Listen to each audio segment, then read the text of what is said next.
What's up, y'all? It's Coach Justin. What's up, y'all? It's Coach Justin. We're here again at the Sit Down Podcast, a very special episode with a very special guest, Jabari Brown. How's it going, brother? Standing. Thanks for coming down, man. We've been talking about this a lot, finally getting it done. So just for the audience, just, tell your story a little bit. Let's start from when you got into basketball, like who got you into it, what age you started playing and stuff like that. Well, both my parents played, so I don't want to give credit to my dad over my mom, That's but I would say age 5, started playing in the YMCA league. For real? Yeah, downtown Oakland. That was like my earliest memories playing basketball, and then just kind of grew from there. But that was definitely the start of it.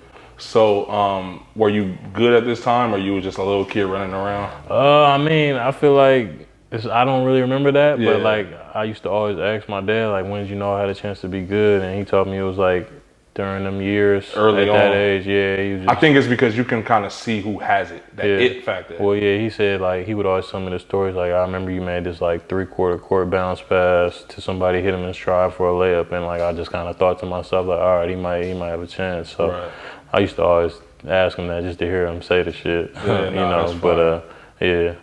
So after the YMCA, then what? Like as far as you playing? So I would say middle school, my first AAU team I played with was MVP Flight, and it's funny because my dad actually worked with Frank Yergin. I don't know if you know Frank. Yeah. So he was coaching the Rebels, and then they worked together up at Juvenile Hall. So he would be talking to my dad about having me come play with the Rebels, and my dad used to always be like, I don't want you to go play over there right now because you're like, I was always one of the tallest in my class. I wasn't super tall, but I was always top 2 or 3 kids in terms of height, so he didn't want me to go play with them and just be a center or a power forward. Right. Like, this is him, and I didn't really fully understand it when I was young, but kind of just. How old are you at this point?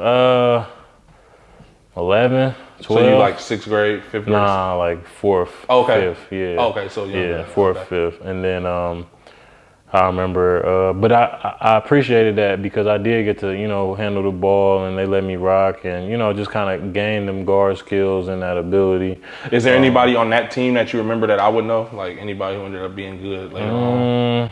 Not on that team. Okay. I know there was some MVP Flight teams that had like some guys that, went D1 and everything, but no, I wouldn't say off that team. But so, it was good playing with them for like a summer, and then I remember, I think it had to be my 5th or I think it was my 6th grade year. I remember we played, and mind you, I knew like Jaleel because he was playing with DA and TJ and them, right. And he went to school with me at St. Leo's, so he'd be like, man, come play. And I remember we played in a tournament at San Leandro High, and like I had like 30, but we got beat by 40. And after the game, I told my dad, I'm like, yeah, I'm trying to go play with them next week. This is with MVP Flight? Yeah, okay. Yeah, we played the Rebels, and they beat our ass. They smashed us, but I got off though. Oh, so this is TJ and DA in there? Yeah. Okay. Yep. So I remember the next week I went to Bushrod, and that was my first practice with them. So you played with the Rebels? Yeah. I never knew that. Yeah. So okay, so how long were you with the Rebels for? That 6th grade year, and then my 7th grade year, like in the middle of the year, like our team became the Soldiers. I remember that. Yeah. I remember that. So like I never left the Rebels. It was just kind of wow, like, that's crazy. Yeah, it was that was the situation. I remember. I don't think I knew you at this time, but I remember watching them play up at Skyline when that first happened. And that team was good. Yeah. It was T, DA, Jaleel, me, Taplin. Tap. It was a few guys on that team. And, yeah, they had. But then at the end of that year, TJ and Phil and everybody went back to the Rebels, and then we ended up getting some more. Yeah, me and DA was the main ones that stayed. But yeah. It's okay, so now you're in 8th grade, so now you're a Soldier. Yeah. So how was your 8th grade Soldier team? I think this is around the time I met you, because you probably don't remember this, but I was with Alim, and I want to say we were at Tice Valley, and I used to always spend hella time at Alim in them house. That was like my second family. So I was with, him and Big Alim, and we was coming. I don't know what we were doing there, but for whatever reason, you and Alim had a conversation. Yeah. And me and you don't know each other, so obviously y'all two just talking. Right. So when we walked away, I'm like, who is that dude? Like, is he good? And I think this is when is this around the time you go to that Phenom camp or something like that? Yeah, I think the first time I went was in 7th grade. Okay, so this you must have just came back, because he that's when he first started telling me like, nah, this little dude right here is cold. So then, okay, so now 8th grade, or who else is on that team with you? Do you remember? Man, honestly, man, it sounds bad. My memory is kind of, it be I shot sometimes. But I know my coach was Jules. Okay. That was my 8th grade Shout out coach. to DA Jules. was obviously on the team as well. But like, I just remember he was like the first coach that kind of like, I don't want to even say that because I don't want to take nothing from Phil and Derek and everybody. And Derek was coaching too with us. I can't forget Derek.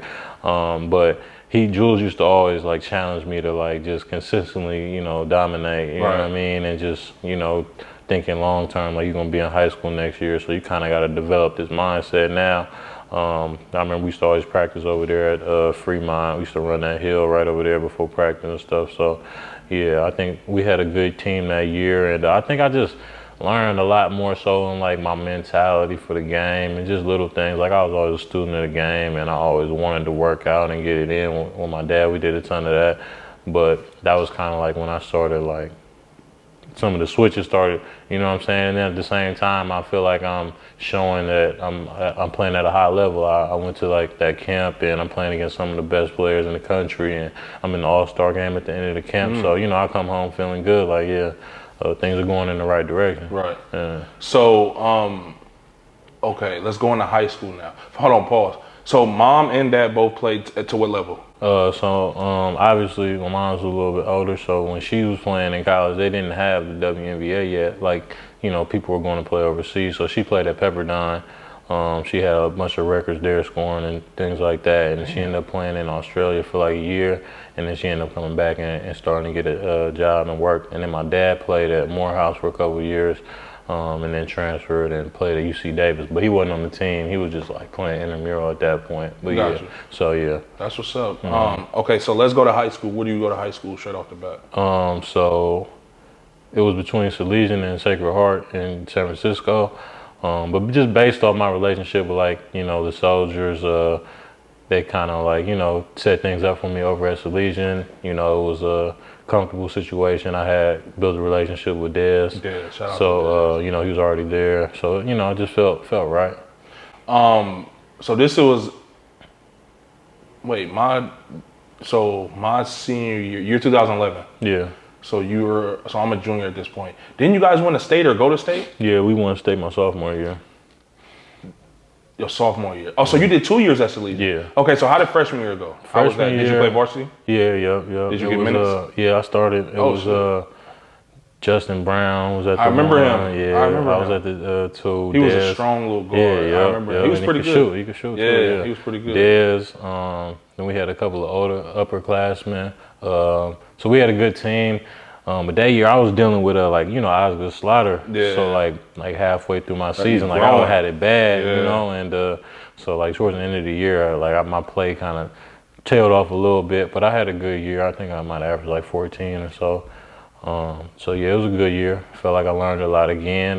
But really the main thing at the end of that year, I just had to get my health right, you know. It wasn't nothing serious, but it was just something that was, you know, slowing me down. Those nagging injuries. Yeah, I know exactly. what you mean by that. Yeah. So that 9th grade summer, you played with soldiers again? Yeah, I played with soldiers from 7th grade on through. Yeah. That's dope. Yeah. How good are you guys 9th grade year? I want to say that summer I played with soldiers too. So I was playing up. Oh, so this is that time where they don't have the different team. I mean the age groups. They have soldiers 1, soldiers 2, soldiers 3. Yeah. I remember that. Yeah. So you're soldiers 2 as a freshman? I was. I don't know if they had a 3 at that. I mean, they had a 3, but I can't remember really. It was mainly just 1 and 2. Okay. So like I was playing with Lim, I was playing with Justin Brown, playing with Dez, you know, and you know, it was good because it wasn't like nothing was ever just given to me. You know, I wasn't here to go take 25 shots a game, nothing like that. I had games where I might have had like 10 or 12, you know, didn't play the most. So, you know, it was a good summer. Nothing that really just stood out in my memory, but, you know, it was just a good summer on the circuit. Damani was our coach. I had built a good relationship with him over the next few years because he coached us all the way up and through my last summer. So it was a good one. And then, sophomore year at Salesian, how was that? Sophomore year was so a now great you year. now you coming off the circuit. Obviously, you better. Yeah. Grew some more. Yeah. Getting stronger. So how was that? Sophomore year was great, man. DA came in, so it was good having him there. My brother was there. He wasn't on the team, but he was at the school as well, so it was cool having him there. We had a real good team. Kendall Andrews was on the team. Bryce Thompson. We had Quincy Smith. We had a lot of talent, and we had just a strong year, pretty much from start to finish. We only lost 4 games that year. This is when you guys are playing. So this is my senior year. So how did you guys in St. Mary's battle go? We beat them 4 times. For real? Yeah, we beat them 4 out of 4, clean sweep. Come on, Lim. And it's funny because my freshman year, I think they beat us. Yeah, that's when they had Will Brew. They had Will Brew still. Yeah. They just had Chris my sophomore year. Right, exactly. Yeah, but they beat. I want to say they beat us at Pinole because it was at Pinole. I was at that game. Yeah, I was at that game. That game was packed. Yeah. Damn, I didn't even realize you was on that team. Yeah. I didn't know you that well back then. Yeah. I was at that game though. Yeah. Okay, so Dez was a sophomore. Yeah, I remember that game. Yeah. That's crazy. Yeah. So who did you guys play in to go to the state? So basically, we beat St. Mary's for the 4th time in the North Hall Championship. But they had us on the ropes this time. We was down, I think it was 6 for maybe a minute and a half, or maybe minute 40 or something. And DA hit 2 big threes, back to back, tied it up. And then I remember I probably took my first charge of the season on limb. And it was one of them ones I wasn't really thinking take a charge, but I'm kind of right in front of him. Right. He kind of got his shoulder leaning a little bit, so I just stepped in, took the charge, and I think Dez might have scored or got a layup the next possession, and then we was able to close it out from there. So that one, I remember being on the bench for a minute when DA hit right before he hit the first 3, I think, and I'm just man, we beat these dudes 3 times, but we ain't even gonna get the one that mattered the most. To me, in my head, I'm man, if we get to state and we lose, I could live with that. Not that that's the, what I'm saying, best mentality to have, but I more so looked at it I wanted to have the experience of playing at Arco. For sure. So, DA hit them big shots, was able to get the win. So yeah, that's how we got the state. Okay, so state game. Who do you play in the state? Bishop Montgomery. Do you remember who they had? Yeah, Justin Cobbs and Richard Solomon. Got you. Who? Correct me if I'm wrong. Who hit the game-winning shot? Kendall. Kendall. It was a layup. Okay. Yeah. That was a good game. I was mad because we played. That's my year. We went to state. I watched. We played later. I wanted to watch our game so bad, but they wouldn't let us come to the gym. Okay, so now sophomore going into the junior year. How was this summer? This is when you guys. Is this when Kyle Witcher joins the Soldiers? Yeah, this is when Kyle comes. Now y'all Nick comes, the real deal. We had both the twins from St. Mary's, Dom Demetrius, Dez again. DA. No. DA at this point they got a fresh a 9th grade Soldiers team when they got Stanley. They had B-Ash. Yeah, this is when they kind of made it a little more Didn't Dwayne Poley play with y'all for a little while? DP was on that team. Yeah, Paulie was on our team that summer, and we had Josiah for the first tournament, and then Doris took him to play with Pump again that summer. But that was a good summer. Was that the first time I went to PGM? I want to say, yeah, I think that was I might have went to PGM the year before. I can't remember. But we went to PGM that summer. We didn't win it, but we played well. Each summer, I'm kind of I'm going to, I think I went to Nike Hoop Jamboree in St. Louis that summer. I had went the summer before as well, but so it's as a team thing, we never up until my last summer, won a bunch of stuff on the circuit, but we were competitive. Obviously, everybody knew the Soldiers. Really good out here. Yeah, exactly.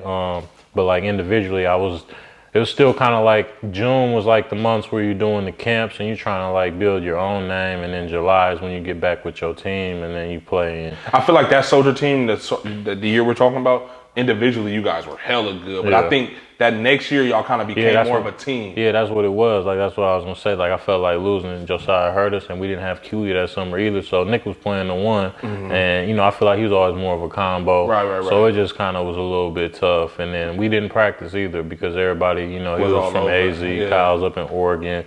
So, we pretty much fly in and get to it. Let's talk about this. Me and Kiwi brought it up, obviously. Let's talk about this game. Yeah. Because I remember that game, and I got a bone to pick with you because when you hit that last step back three, you turned around and started talking shit to me, Alim, because we were sitting right there. That was a battle. That was one of my favorite games thinking back watching. Y'all little niggas was going at it. That was one of my favorite games to play. And I remember before the game, because obviously me and Kiwi been friends since, yay high. I was just like, man, get it in.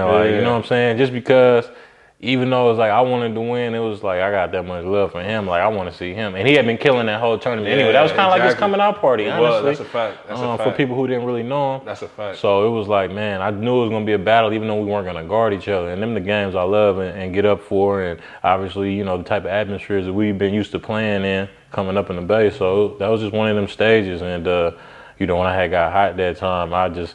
y'all was rooting for them, and I was I understood. It was more so the underdog, because all y'all was our little brothers, for sure. But it was more so damn, if Key can get them with the Hoosiers, you know what I mean. So I think that was more so what it was. But that was a good ass game, and you went off. You remember how much you finished with? Probably not. 30 something. Yeah, both of y'all went crazy. Because I remember at one point you went on one. It was bucket after bucket after. Yeah, that's when I looked at y'all. I hit the three straight shots. Yeah, exactly. Yeah. So, let's go back to high school. So what happens at this point in high school? All right, yeah. So basically after we won state, we were at a tournament or something, and somehow my parents meet Coach Peck, who was coaching at Finlay at the time, and they just were kind of we're interested in him, come bring him out to Vegas and visit the school, see what you think. So I want to say one of them weekends, probably around April-ish, we went out there. I got to meet the players and the team. They had just won the championship. So they had DJ Richardson, Avery Bradley, Tristan had transferred in mid-season, Corey Joseph was there. So I got up there and I, got to see the atmosphere, and I'm like, man, that's always been my thing. I just want to play at the highest level and be respected as one of the, the best in the country, because that's what I felt like I was. So I kind of felt like I had kind of hit my ceiling as a Legion, in terms of, we kind of played we had a system, I know what you mean. I had a good relationship with Mellis, but I didn't love the way we played. I kind of wanted us to. In my sophomore year, he did kind of take the reins off a little bit more and let us hoop. But when I came back and watched James playing with them, I'm I wish we played like this when I was here. Might not have left. Right. But it was more so about the opportunity, honestly. I'm this is the number one school in the country. This is a chance for me to show myself where I stack up against these other top players, and I already felt like I knew that just from camps and stuff, but it was a good opportunity. So I ended up letting them know this is what I'm gonna do next year. And that was kind of the first time where I ever felt I don't know what the right word is for it, but when people start talking about you and I just looked at it how am I in the wrong? I'm just trying to play the highest level of basketball. We got high level out here, but now I'm gonna be going from state to state. What were people saying, you think? Because I don't think I ever heard that. Yeah, no, it wasn't as big as some later stuff, but it was more so people around the program just why would he leave? We just won state. Yeah, he didn't really I don't know, I didn't come out and write a letter about it. I told who I needed to. And you were real I wouldn't say private, but you're not one of those just out there type of people. Yeah, you know what I mean? Yeah, that's always kind of how I've been. So it was just more so I remember talking to Dez about it, and that was my dog. We rocked all the time, and I talked to Kendall as well because we was close. DA obviously, but I remember telling Dez man, bro, how can I turn down this opportunity? Right. He's nah, I understand. I respect it. And to me, it was more so I care what my teammates thought. And I feel the ones, who I was close with, they understood. I feel a side note on that, I feel that's a lot of what's wrong with youth sports and in general. People don't understand, it's never really personal. Yeah. It's I'm doing what I feel is best for me. Right. Or as a parent, I'm doing what I feel is best for my kid. I'm not saying what you're doing is wrong. Right. This is just a better. And I feel when you go into it with that mindset, even when I became a college coach, I had to start looking at it like that. Or when it came down to deciding what college I was going to go to, because I used to feel bad. Damn, man, this dude been recruiting me since the beginning. You know what I mean? Yeah, and I'm gonna get into all that type of stuff later once we get down the timeline. Right. But yeah, I know what you mean 100%. So how was the experience at Finlay Prep? It was good and bad. I would say it was like my first real introduction to politics, like in basketball, high level basketball. But I took good things from it as well. I mean, I made good relationships. Corey. I obviously already played with Nick, so Nick ended up coming as well. Right. Winston Shepard, that's one of my close friends to this day. You know what I'm saying? Nigel Williams-Goss was on that team. We had a I remember watching team. you guys. Yeah, I remember watching. Yeah, we had a stacked team. We got to go to a tournament in a different state every weekend. We in Florida, then we in Kentucky, we in Ohio. You went off of Florida, didn't you? Yeah. One of them games you had like 20 something off the bench. I'm not. Oh no, that was towards the end because I was starting. Okay. Let's talk about it. Yeah, so I was starting the whole season. I was averaging about 17 a game. I was second right behind Corey. We were rolling. And then we played Jared Sellinger and Trey Burke. I can't remember the name of the school, but they were in Ohio. And that was an ESPN game. So this is my first time playing on ESPN.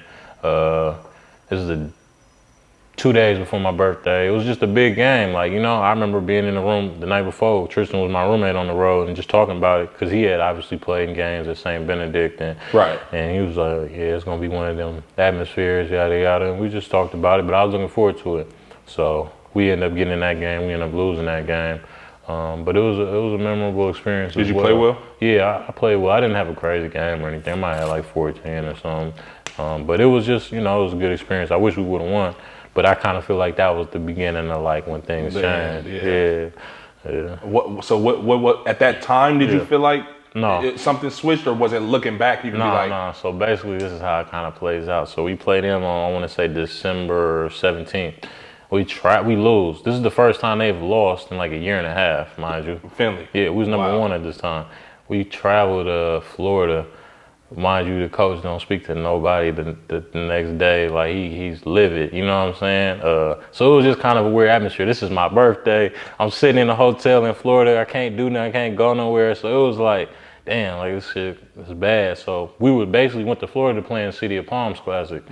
And, that was a huge tournament as well. So I'm like, man, I'm looking forward to this experience as well. Because these are things that I used to watch highlights of leading up to. So we played Winter Park first game against Austin Rivers. We ended up beating them. And then we played, I don't remember who next, maybe another Florida team. And I just remember going into our third game, I come in the locker room. And he started doing the lineups and who's guarding who, and my name ain't on there. So I'm like, what's going on? So I'm like, I don't know what happened. The type of dude that he was, I mean, if you go back and watch any of like the documentary stuff they had on YouTube, he was calling you out. Like if you weren't playing well, if he felt like you were not giving it your all, you was gonna hear about it. That's the type of dude he was. So like I respect that because you would think I'm always gonna know where I stand. Basically, the person they set me for, his name was Marko Petrovic. This is Drazen Petrovic's nephew who played for the New Jersey Nets, who died in the car crash. So during this whole season, he's coming off the bench behind me, and he's playing all right, but he's a senior and he doesn't have a scholarship.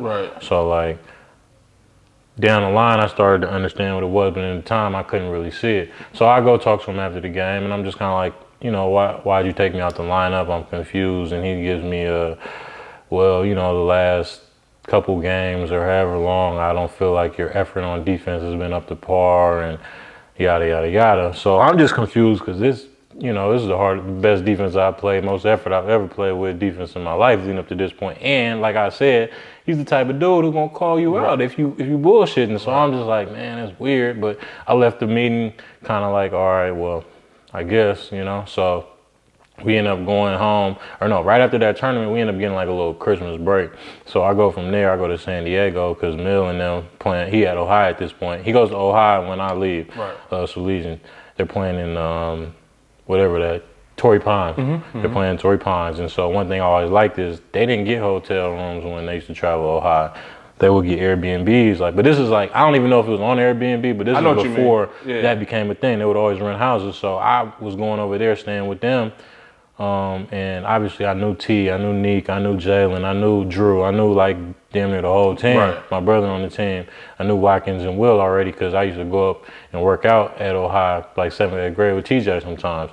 So, you know, they just really welcomed me in. I was just chilling with them. I was going to watch them play, and I just remember thinking like I wasn't really enjoying that season that much at Finlay. Like it was cool, some of it, but it was like some things off the court that I didn't really care for that much. And then I was just like, you know, I want to enjoy my time in high school. I ain't got the chance to play with my brother. All this stuff was going through my head, so it's kind of like I'm gonna play this season out and I'm gonna probably go back home and do this. Like that's kind of where I felt, and I hadn't even told anybody that, but that's how I was feeling just being around the team and everything. So I ended up going back to Vegas a few days later, and we had like a little tournament, like a 4-team tournament. A few prep schools come in, and my mom ended up coming out that weekend to watch me play.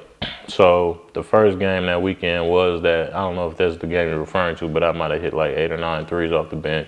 I had a great game or whatever, but I'm still frustrated. I'm still like, how y'all sitting me behind this dude when I've been killing since the day I stepped foot on this campus? Like I did everything y'all asked me to do. There was one thing he was real big on this mile stuff. So we had like a time mile that I didn't make the time. Like it was guards were supposed to do like 5:30, and I think my best time was like 5:45. Like I've never been a good long distance runner. That's just never been my thing. And he wouldn't even give me one of my pair of shoes because I didn't make the mile time. Like you can't have these other shoes to you make it. And I'm like, that's fine. Like I rock with this one pair I got. It is what it is. So it was just, you know, some of that in there going on as well. So the second game that weekend was on a Sunday, and it was just weird energy. He was kind of like the coach that'll be in the locker room. Like it's like, God, I don't want to be here. Just instead of just kind of like, you know, if you feel away, like come, you're the adult. I'm the teenager. Like they had it was like one thing, small thing, and that was like I hadn't made my mile time. So basically, they wanted all the guards to be 5:30 and below. I think my best time was like 5:40, 5:45, and they made us run an incline mile, but. Damn. That's him for you, right? But anyway, so they wouldn't like give me one of my pair of shoes because of that. He like, you can only wear these. I was like, all right, it is what it is. Like, I'm not really that worried about an extra pair of LeBron shoes. Like it is, so all good. So going into that second game of the weekend, it was just this one play, and it was kind of like weird because it really wasn't. It wasn't that big of a deal for him to make that big of a deal of it, but to me it was just a sign of it was more than that.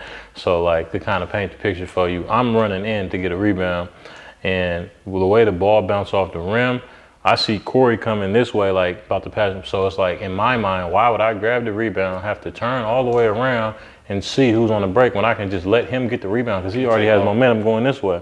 So I do that. He calls a timeout. By the time he gets to half court, and when I get into the huddle, he motherfucking me, and I'm this. Wait, does he get the rebound? Yeah. And he still flips on you?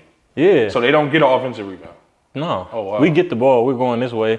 Hey, that's why you're not starting anymore. You're lazy. You're this, you're that, all this. And I'm just sitting there like, what the fuck? Like, bro, it was literally a basketball read decision, but you're doing all this. It was just kind of like, I already was like, I don't know about the situation. It was just like, man, y'all want us to be transparent up front, but you can't do the same as a coach. Just tell me, man, we trying to get this boy a scholarship. Right. That's why we ain't starting. We trying to showcase him for a minute. Not saying I'm going to respect it, but at least I know what it is. At least I know what it is. You know what I mean? Y'all trying to treat me like I'm a fool or something.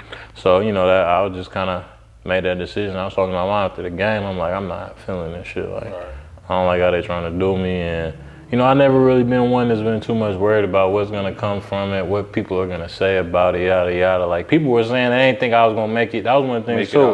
When I was out there, they're like, I don't know, he's ready for this. And then I'm 20 games in, I'm second leading scorer, I'm doing my thing. I can't say that no more. Right. So when I left, I knew that was gonna come. Like we knew he couldn't stick or whatever they may have to say, but that wasn't what was on my mind. I was just like, I don't really care for this situation too much. I already was going to leave at the end of the year anyway, so I was just like, I'll just get a jump on my OAL career and go back to Ohio. So that's how that happened. That was the Finlay chapter. How was it playing in OAL for you? Because at this point, I'm gone already. Yeah. How was that for you?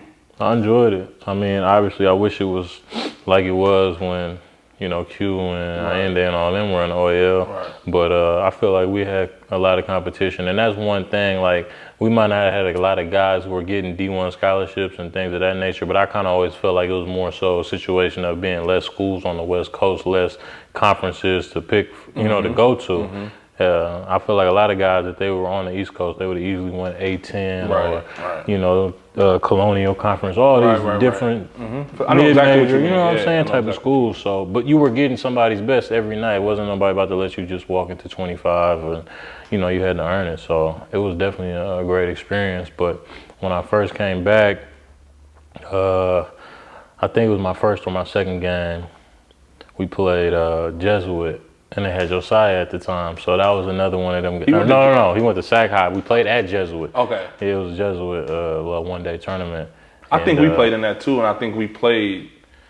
My year, we played Jesuit in that. When I was at Mac. But go ahead. Yeah, so basically we played them. I think I had like 34 or something. We won, and then we played like one other non-OAL game. I can't remember who it was against. So that was your first game? Like second game, I believe. You had 30? Yeah.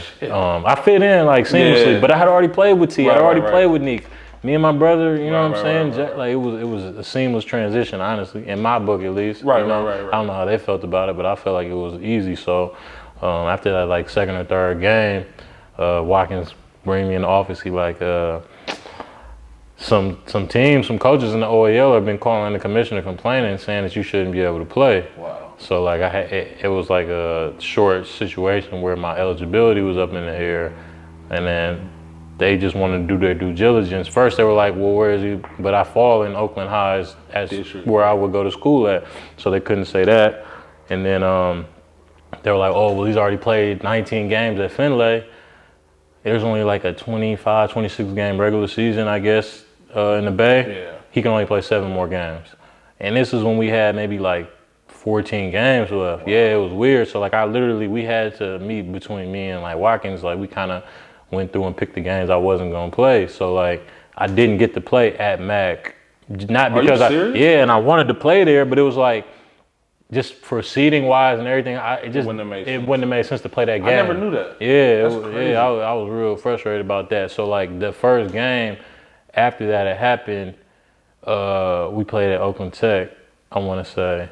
And like that was one of probably my most memorable games there. I ended up chipping my front teeth, but besides that, it was. You went off?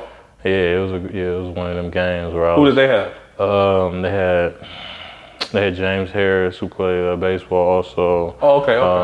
I don't think Leo was playing that year. Leo might have played my senior year. They had a few other guys. But it was a battle? Yeah, I don't want nobody to feel type of way because I can't remember everybody names who were playing or anything. But like, it ain't like you thought about it and prepped it. Yeah, it was a good competition. It was a good game, but I just was so angry like that's how they was trying to do me. I'm like, man, y'all supposed to want to beat us. Y'all supposed to try to put me off on the sideline and beat us like that. Like, come on, it's OAL. Right. So, I just, that was like one of them games where I was like, I can't wait to show y'all. So, did you guys win the OAL that year? Yeah, we won the regular season, and then we ended up losing in the championship to Castlemont at Laney, and like they had John Green. Yeah, they had John Green that year, and Devereaux. Yeah, and we had beat. Actually, that might have been one of my games before they told me I couldn't play. Was at Castlemont, and we had beat them as well. But so yeah, like I said, we had beat them already prior that year, but they had a good team. Obviously, John was hooping his ass off that year. Really good, Devereaux was shooting it. So it was just one of them games. I don't remember like the game super in depth, but they just outplayed us that game, Yeah. And then So let's go into that summer. This was probably like. But okay, I'm sorry. We had a run that year. I thought we was gonna get the state, and we was up. We played De La. We had De La on the ropes, man. This is when they had Johnny Mack, and I played with Johnny, obviously, with the Soldiers. And we played at St. Mary's College. He had 42. God damn. He had 22 out of 23 from the line. Oh, wow. Yeah, but he knocked it down like a De La Salle guy, but he was knocking them down, so respecting him. But we was up maybe like 3 or like a minute and a half or something. We kind of like tried to like take the air out the ball. And we tried to kind of play their game, and it just didn't work. You know what I mean? A couple things didn't go our way. They hit us with a couple back doors. Next thing you know, we down. We end up losing. And that one was tough because like we had Dave Douglas on the team. His Oh, birthday yeah. today. Happy birthday today. Oh shit, that's what's But up. you know what I'm saying? Like, it was like tough. Like, I was one of the first man. I remember like I cried after, like, man, I was trying to get to stay with this team. Like, DeMonte was on that team. Like, it was a tight team. We had a good group. So yeah, that was a tough loss. But yeah, that led into the best summer of my life, I would say. You guys won pretty much all the time. Yeah, except for at Peace Jam, we didn't win Peace Jam. Who'd you lose to? You remember? Yeah, we lost St. Louis Eagles. With Bradley Bill? Yeah, they had Ben and Brad and Ben McLemore? Yeah, and that was like when Ben had came out. People already knew Brad, but we played them in LA, and it was another situation where we had already beat them. That's what. But Ben didn't really play that well that game, and then we played at Peace Jam. Brad was gonna do Brad. Brad had a pro game in high school. Yeah, no. You were the same way to me. Like, looking back. Yeah. But go ahead. I'm sorry. And but Ben, he showed out that game, and kind of swung things for us. So we ended up losing there. But everything else, we won everything else that summer. Yeah. Yeah, that team was super talented, man. I remember watching y'all, just like, bro, look at these little dudes. I knew it was gonna be a classic summer. Our first tournament, we went to play Boo Williams, and we played Spiece with Teague. And this is Teague's #1 point guard in the country at the time. And I remember being in a room with Key the night before. And mind you, like I said, me and Key like been battling on the court, and then obviously been super close since a young age. And he was always one of the nicest cats to me that just never got the love. For sure. So I remember this was maybe the only time I ever was like, man, like I really hit him on one. Are you ready for this on the wall? Like, you know what I mean? Like, he a dog. Like, he been killing this all weekend. He's like, yeah, I'm ready.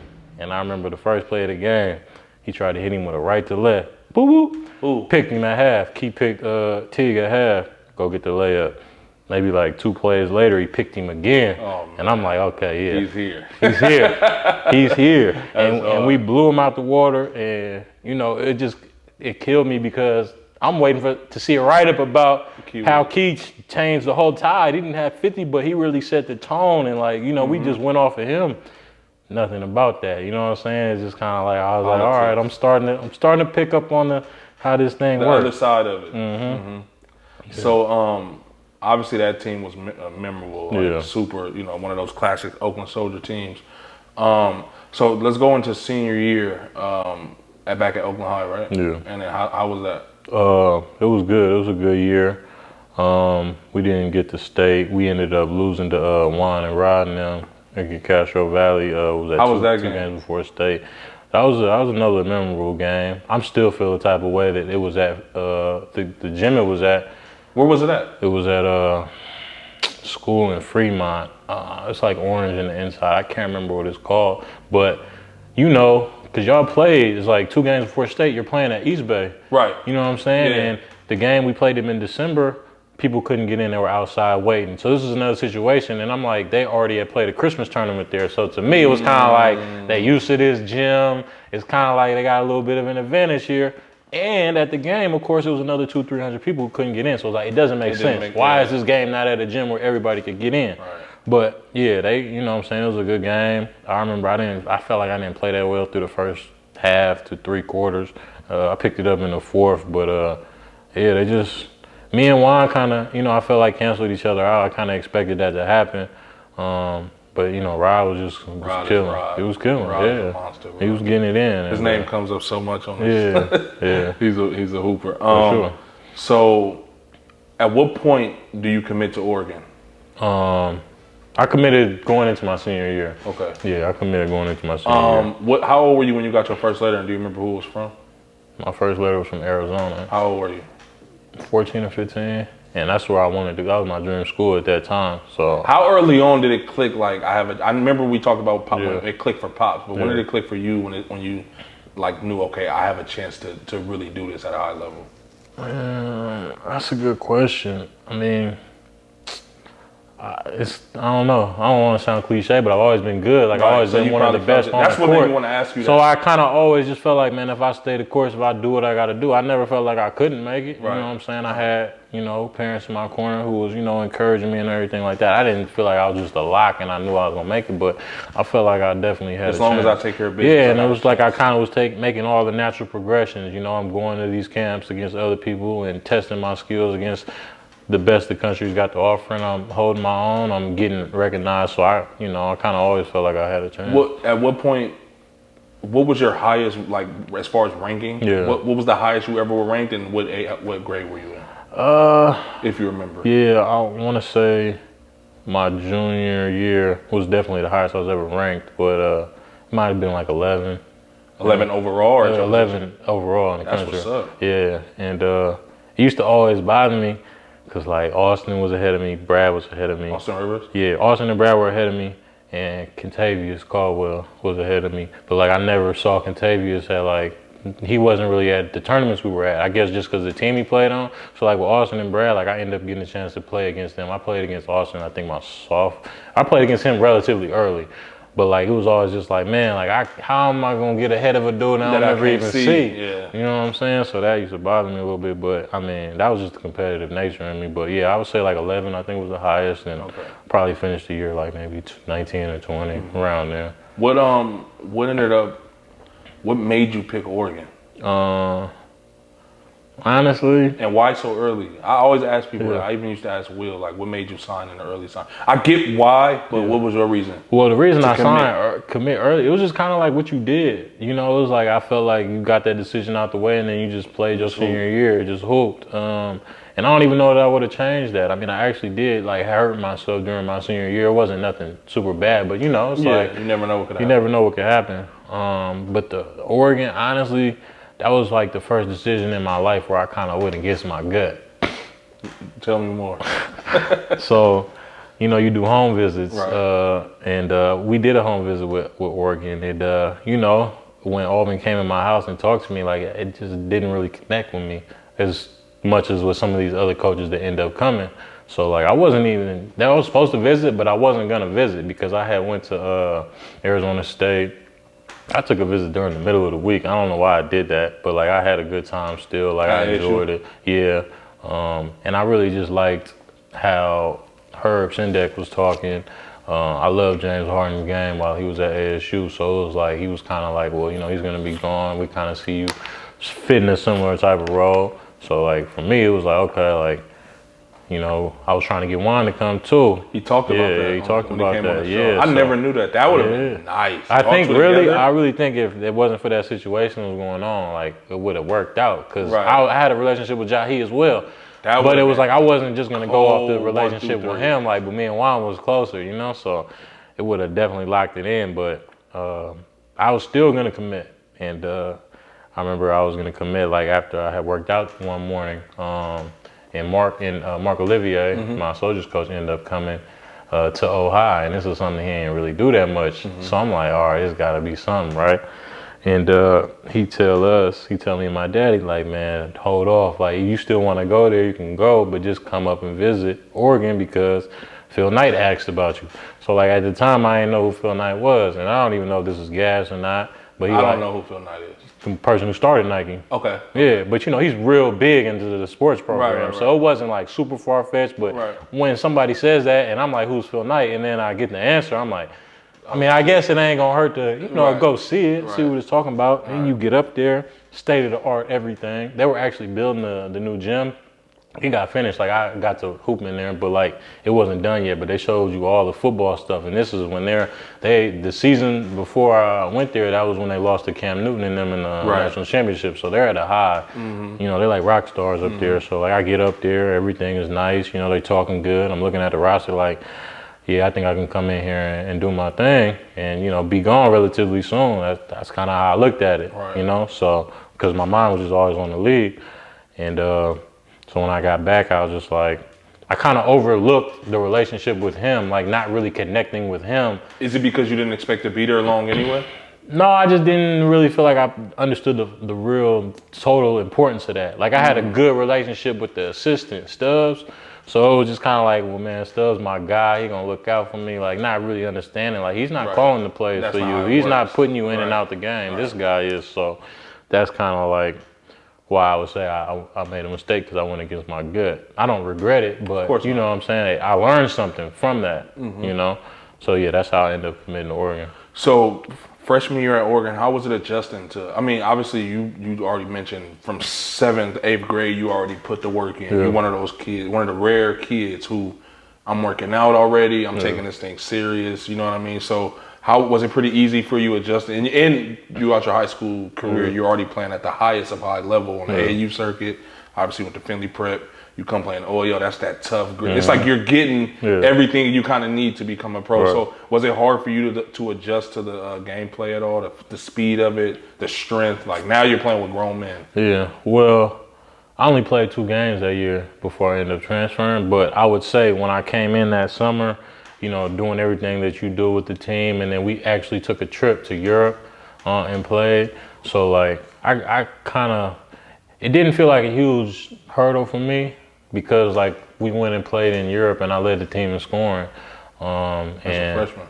Well, yeah, as incoming freshman. I wasn't even on the team technically yet. And this is against, you know, high level European players. So, you know, I felt like, you know, I still was feeling like I still got a chance to be one and done. Like we still on track, you know? So I would say I kind of forgot your question a little bit. How was it like adapting to the new Oh style yeah, of so play? it wasn't super hard to adapt. Honestly, it was just a new situation, you know. I feel like you hoop every day, so it's just hoop at the end of the day. Yeah, it was just hoop at first, you know. But like, and the first like kind of like that was the first time was I didn't really connect with him in the meeting. So at the end of that trip, I remember he sits me down. We lost the last game, I think, but I played well and. He kind of like throws me a curve. He hits me with if Don Nelson called me today, do you think that I would tell him that you're ready for the NBA? And mind you, we ain't played a game in the regular season yet. We haven't got to official practices yet, nothing. And I don't even remember what I said. And I was just kind of like, he's like, because you're not ready yet and this and that. This is how he ends his trip talking to me after, you know, I just, you know, played well. I'm not saying scoring is everything, but I felt like I gave them a good idea of what was going to go on this season, like, you know? And so I kind of went back home and I was just like, you know, it was like the signs were starting to show. I kind of always picked up on stuff. I feel like because I've never been a huge talker, I kind of just, you know, observe people on the things that they say to you. So that was kind of like another a yellow flag for me. And then kind of going into that school year starting and having official practices and up into the season starting, it was just kind of like.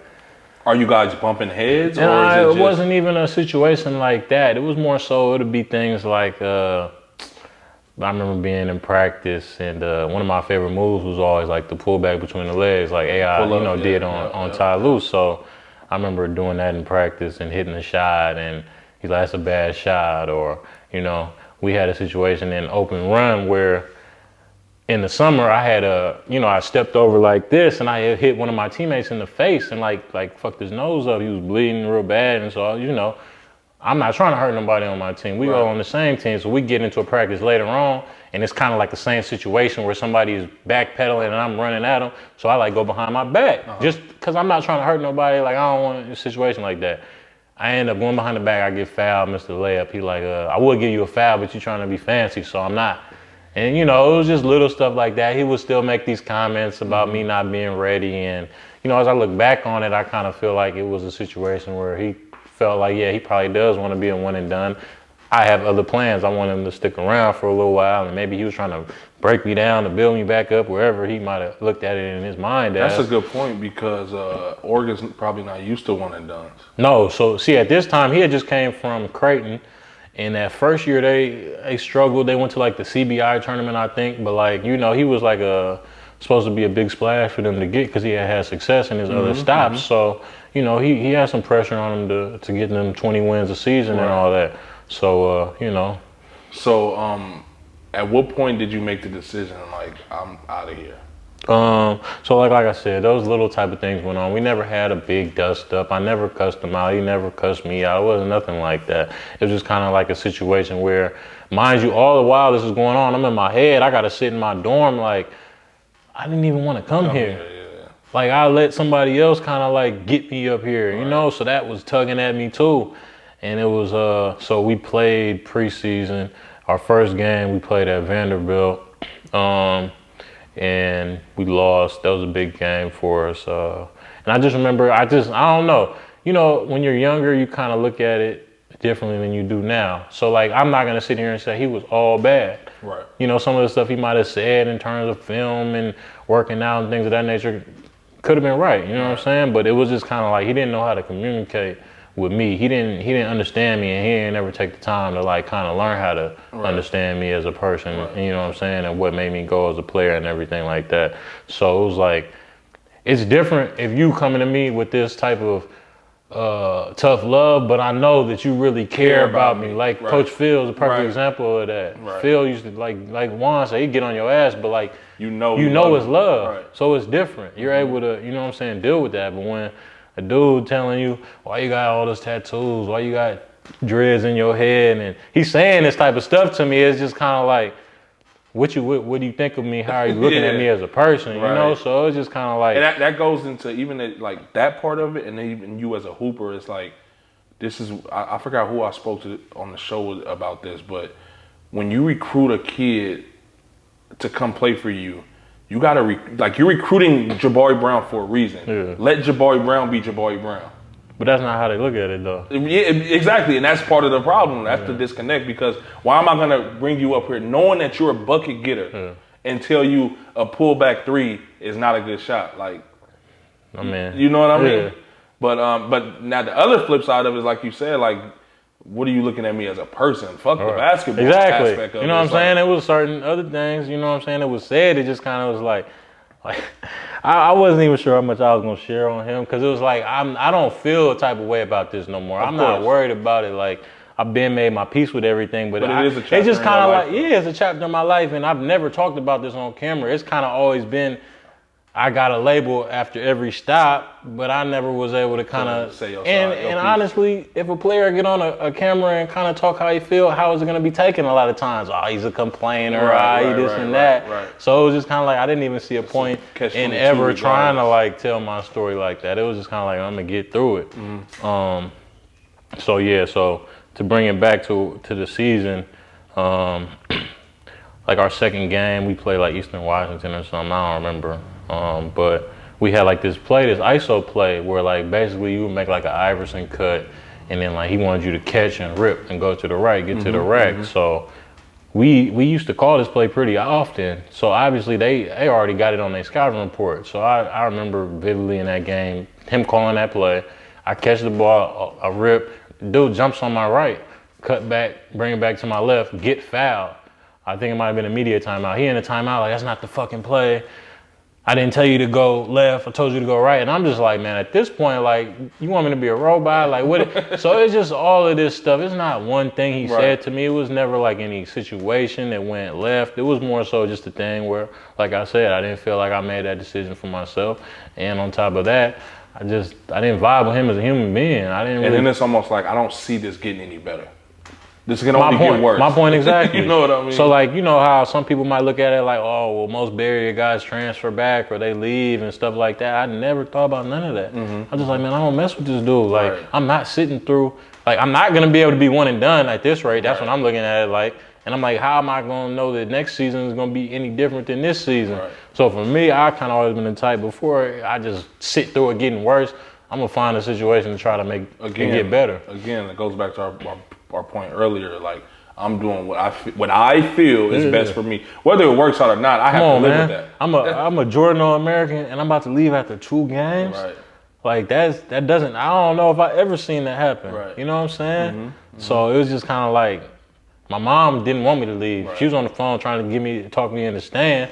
My dad was kind of being always more so like, you know, do what you, like, you know what I'm saying? Like, what's going to make you happy? Like, you know what I'm saying? I'm going to advise, I'm going to talk to you, but I'm going to go with what you want to do. So he ended up coming up there, And we had a meeting. We sat down, and it was us two, and then Stubbs and Altman, and we kind of just talked. And I just was like, you know, I want to transfer. Really? Yeah, I don't see it working here. And what was their response? Think about it. We don't want to see you go. Yada yada yada. Is the head coach in this meeting? Yeah, okay. It was Altman and then Stubblefield, who was the assistant that recruited me. So I mean, after that, like I never even thought about changing my mind. But if I even had thought about it, I would have looked at it like, well, I already told the people I want to jump ship. Right. If I come back now how am I going to be? They might feel like you 1 foot in, 1 foot out. Now all in. It don't really make sense. Yeah.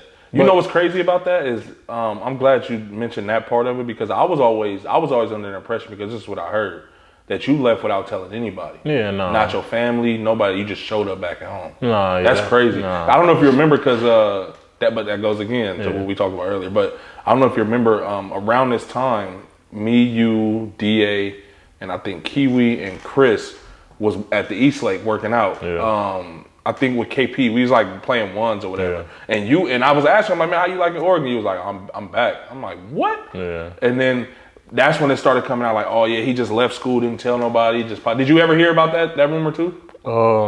I actually didn't hear that I left and didn't tell anybody. That's what I was told that you. But I don't remember who. I think that was just like the rumor going around, but obviously that's not true. Yeah, I was more so like, what am I about to do next? I'm trying to figure it out because I had every school outside of Kentucky and Duke and Carolina trying to give me a scholarship. Now I'm back in the transfer pool. It's bare. You know what I'm saying? There's not too many options. And originally I thought I was gonna end up going to San Diego State. Oh wow. Yeah, because I had a friend there already, Xavier Thames, who was cool. So I kind of like hit him like, bro, I'm trying to come there. Like, what's up? So he ended up talking to the assistant and Tony Bland, and he was working on making it happen.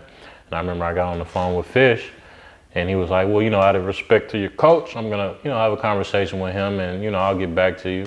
So I'm like, all right. I know he's gonna like, he's gonna kill me, but I'm thinking it's still gonna work out.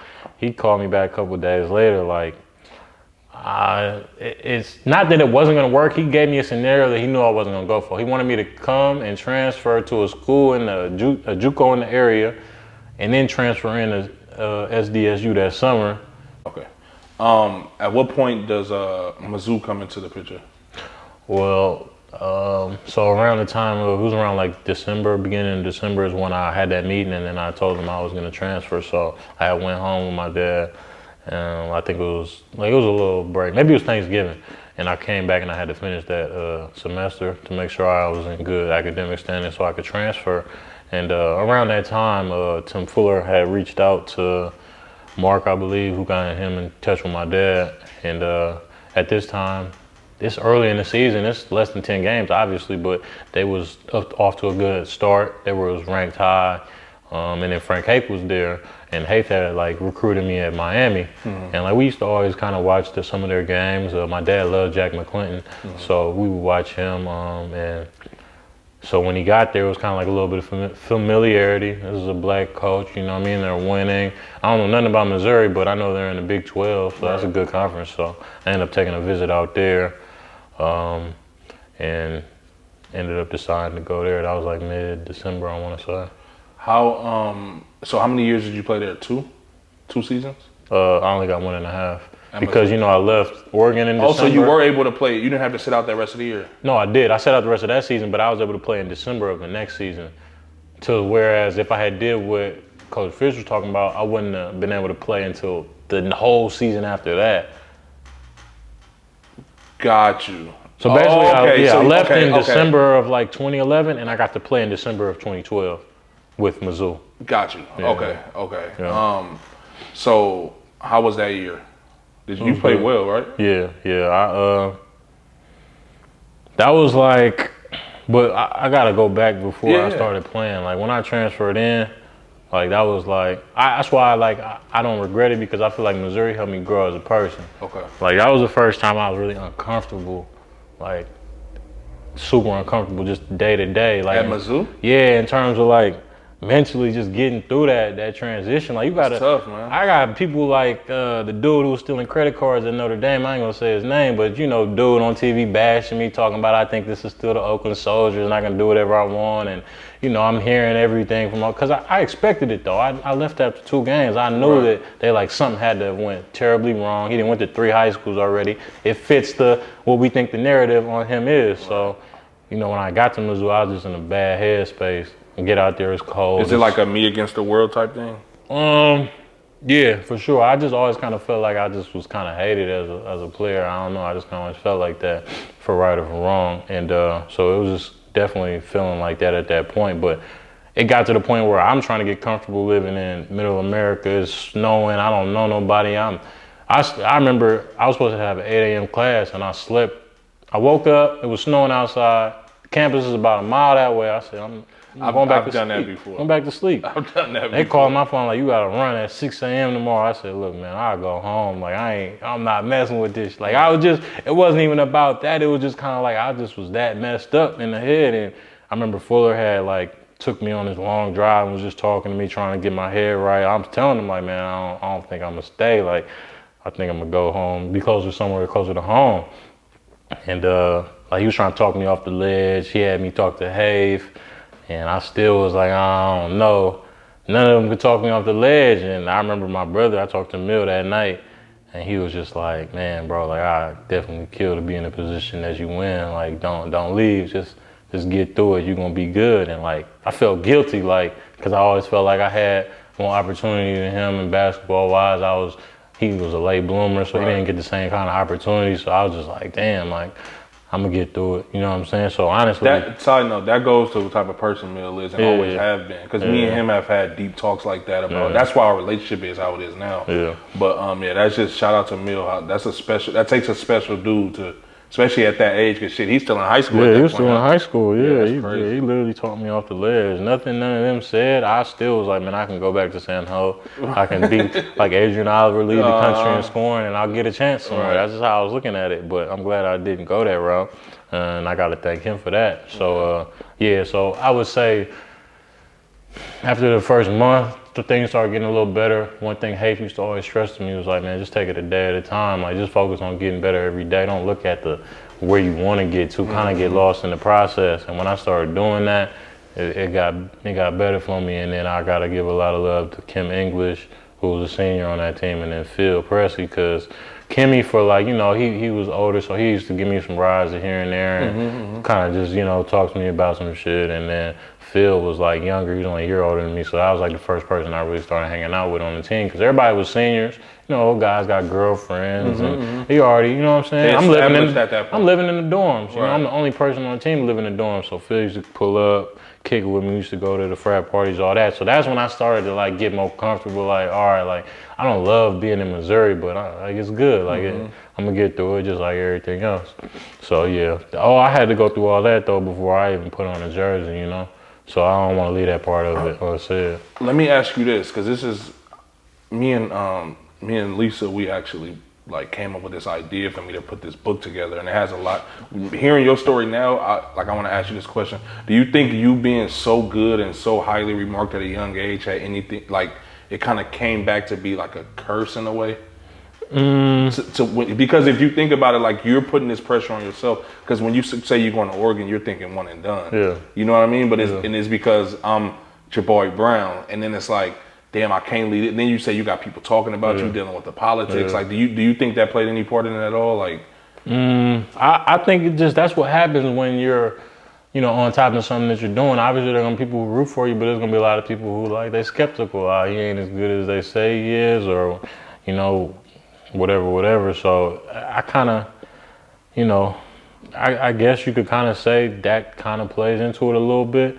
But I kind of just feel like I was looking at it as one and done, because that kind of became a trend. Right. If you was All-American, you probably went to school for 1 to 2 years max. Like, if I did 2 years, I wouldn't have been stressed, but I always was like... I mean, there's nothing wrong with... What I'm shooting for. Yeah, of course. I'm the number 3 shooting guard in my class in the country. Like, why I can't... You know, that's how I looked at it. Right. Like I used to be like, man, if they hadn't changed the high school to the pros rule, I would have thought about doing that. Yeah. Not because I didn't like college or anything like that, but it was just like my mind was always just like, man, I want to play at the highest level. Right. This is what I watched my whole life. These are what the people I study from. Like I like college as well. I like the March Madness and stuff, but it wasn't the same. No, of course not. So overall, you guys at Mizzou, you guys were pretty good. Jordan Clarkson comes in your second year, right? Yeah, so basically, to bring it back a little more. Actually, no, because so I get there in December. I'm sitting out the rest of that season. So Jordan came to visit around maybe like April or whatever, whenever he was deciding to transfer from Tulsa. So he came out. Phil already knew him because they was both from Texas, and he was hanging out with us the whole weekend. We had a good time. We were just talking to him. And like, you know, just telling him like, man, you better off coming here than the other schools you was looking at. And, you know, he ended up deciding to come. So by the time I played my first game, Jordan was already there. But like that whole summer and then like the first maybe month and a half of the season where I couldn't play, it was just before every game, me and him would like play ones and get it in. We was working out together. We lived together. We was roommates and everything. So yeah, so that's kind of like the timeline. And then, so your second year there, this is your sophomore year, right? Redshirt sophomore year? No, so I technically wasn't a redshirt. I was just a sophomore. Just a sophomore. Yeah, so I got to play, I missed like the first 10 games maybe, and my first game was the day before my birthday. So you couldn't get your freshman year back? No. After only playing 2 games? No, I don't think so. I wasn't hurt or anything like that. I didn't even think about it that way. Right. I was just about to say, there's a way I'm sure you could have if you'd used some type of hard. But I always looked at it like, I don't want to be here all fall, so I don't care. I don't need this extra one. You know what I mean? That's how I was looking at it. All right, so the year with Jordan, you guys, I remember watching a lot of those games. I actually I think I came to y'all game at UCLA. No, I wasn't there. I wasn't there. But to give you some, UCLA was actually my sophomore year. Well, when we played at UCLA, that was my sophomore year. But that year was good because I kind of learned how like what playing a role looks like. You know what I'm saying? Like they didn't just give me the full reins either. Like Phil was our you know what I'm saying, point guard, primary ball handler. We had a super stacked team. We was the only team in the country with 6 guys averaging double figures. So it was kind of like one of them situations where it might be your night, it might be his night, it might be his night. So it was definitely a good season as well. You know, we had moved to the SEC, so that was our first year in the league. So it was, you know, it was good to be able to play against like the Kentuckys and LSUs and some of those places. That's what's up. So that's let's go into that second year then. Yeah, my junior year. Your junior year. How was that? That was like one of the funnest years of my life. You probably came into it like, this is I'm finna do it. Yeah. But funny enough, I ain't never really talked about it, but I wanted to leave after my sophomore year. For real? I mean, I averaged like 14, and I'm glad I didn't leave because I just never really got to show what I wouldn't have got to show what I showed my junior year, right. You know? I kind of was just in the corner, shooting threes, catch and shoot guy, playing defense, like, and I was playing well in my role, but I knew I had more to give and more to show. So I ended up, you know, deciding to stay, and I wanted to play with Jordan as well. And yeah, that year, I knew that Hafe was going to let us rock. He needed us. The year before, we had like good bigs. We had Alex Oriaka, we had Lawrence Bowers. Both of them guys are gone. So we had young bigs. So we knew that we were going to carry the load that year. And I would just say, I didn't have the greatest start to the year. It wasn't a bad start, but like Jordan had like took off like to start the year. He started off super hot, and I kind of like gradually, it was kind of like an incline. Like you started going but off. By the time like y'all got into the thick of the league, once we hit conference, I remember. Once we hit conference, I got it going. I was watching all those games, like, damn, this nigga's out there killing. Yeah. What was your career high in college? You remember? 33. It was against Kentucky. Yeah. What was I remember that game. Yeah. What was the most you had in high school? We made it that year, but we lost. We were the 8-9 seed. We were the 8 seed. We played Colorado State. They had like Colton Iverson and a couple other guys, and they ended up getting us there. And then my junior year, we didn't. So like we had like 22, 23 wins. We just I don't know why we didn't get in. I don't know if we didn't have enough like signature wins or what it was in like the preseason, but that was the year Florida like ran through the conference. They didn't lose a game. And I was upset about that because they gave the player of the year to Scottie Wilbekin. And he played well, but he averaged like 9, 10 points a game. You know what I mean? I'm averaging like 22 a game in conference. I'm shooting. That's I was averaging the most points per shot in the country, bro. And this is the year when Doug McDermott was tearing it up. Yeah. And like they was talking about him and that's why I kind of always used to be like, man, but that's what kept me going though. Yeah. It's like I liked it. Like, man, y'all kind of like turn your eye to certain things when y'all want to do it. You know, so it was just kind of like, that was just, you know, motivation to keep doing what I was doing. Do you think at this point your reputation, for lack of a better word, had anything to do with that? Like, as to why you're not getting the recognition? Well, honestly though, that that year we played on TV so much, like, I can't remember the guy's name who used to cover SEC, but he used to give me a lot of love. He used to say how he felt like I was the best two guard in the country. Like, he definitely gave me a lot of love. So like, it was just kind of like more on like a national stage. But then at the same time, we didn't win enough of the games that we needed to win to be a top 5 team, a top 10 team. So I understood it too as well. Right. Yeah. So at this point, you decide obviously to go pro, right? Yeah. So I decided going into that year this was gonna be my last year. That's hella funny. But I just kind of feel like I had to put that on myself because I never looked at it as pressure, honestly. I just looked at it as like, this is what I expect of myself, and I'm going to go do what I got to do to make it happen. And that's what you want to do. That's what you've been wanting to do. So in your head, you might be thinking like, I'm kind of behind my schedule. No. I'm going to tell you how I'm thinking, okay. Like to this day. So when I transferred from Oregon, and my friends know this story, but I ain't never really, I ain't got on camera and talked about my career. So, right. But I used to play 2K like everybody else, but when I leave and all the freshmen in my class from 2011 are going one and done pro, like, bro, I can't play with these niggas on 2K. Like, I'm not gonna play again until I get on the game. That's literally what I said. Like, nah, it's gonna make me feel a type. It's gonna burn me up a little bit inside. Like, I was just giving him 30, nature, and now he on the funny, so I stopped like that. That's how I was looking at it. So I was like, yeah, I'm playing catch up right now, you know. So that year I had a lot on my shoulder, and then it's crazy. We doing this interview today. Fuller had sent me like a little audio clip of like an interview between this guy who's getting a story from him and my dad. And so in December of that year, we had played NC State, hit a game winner, went home for Christmas break.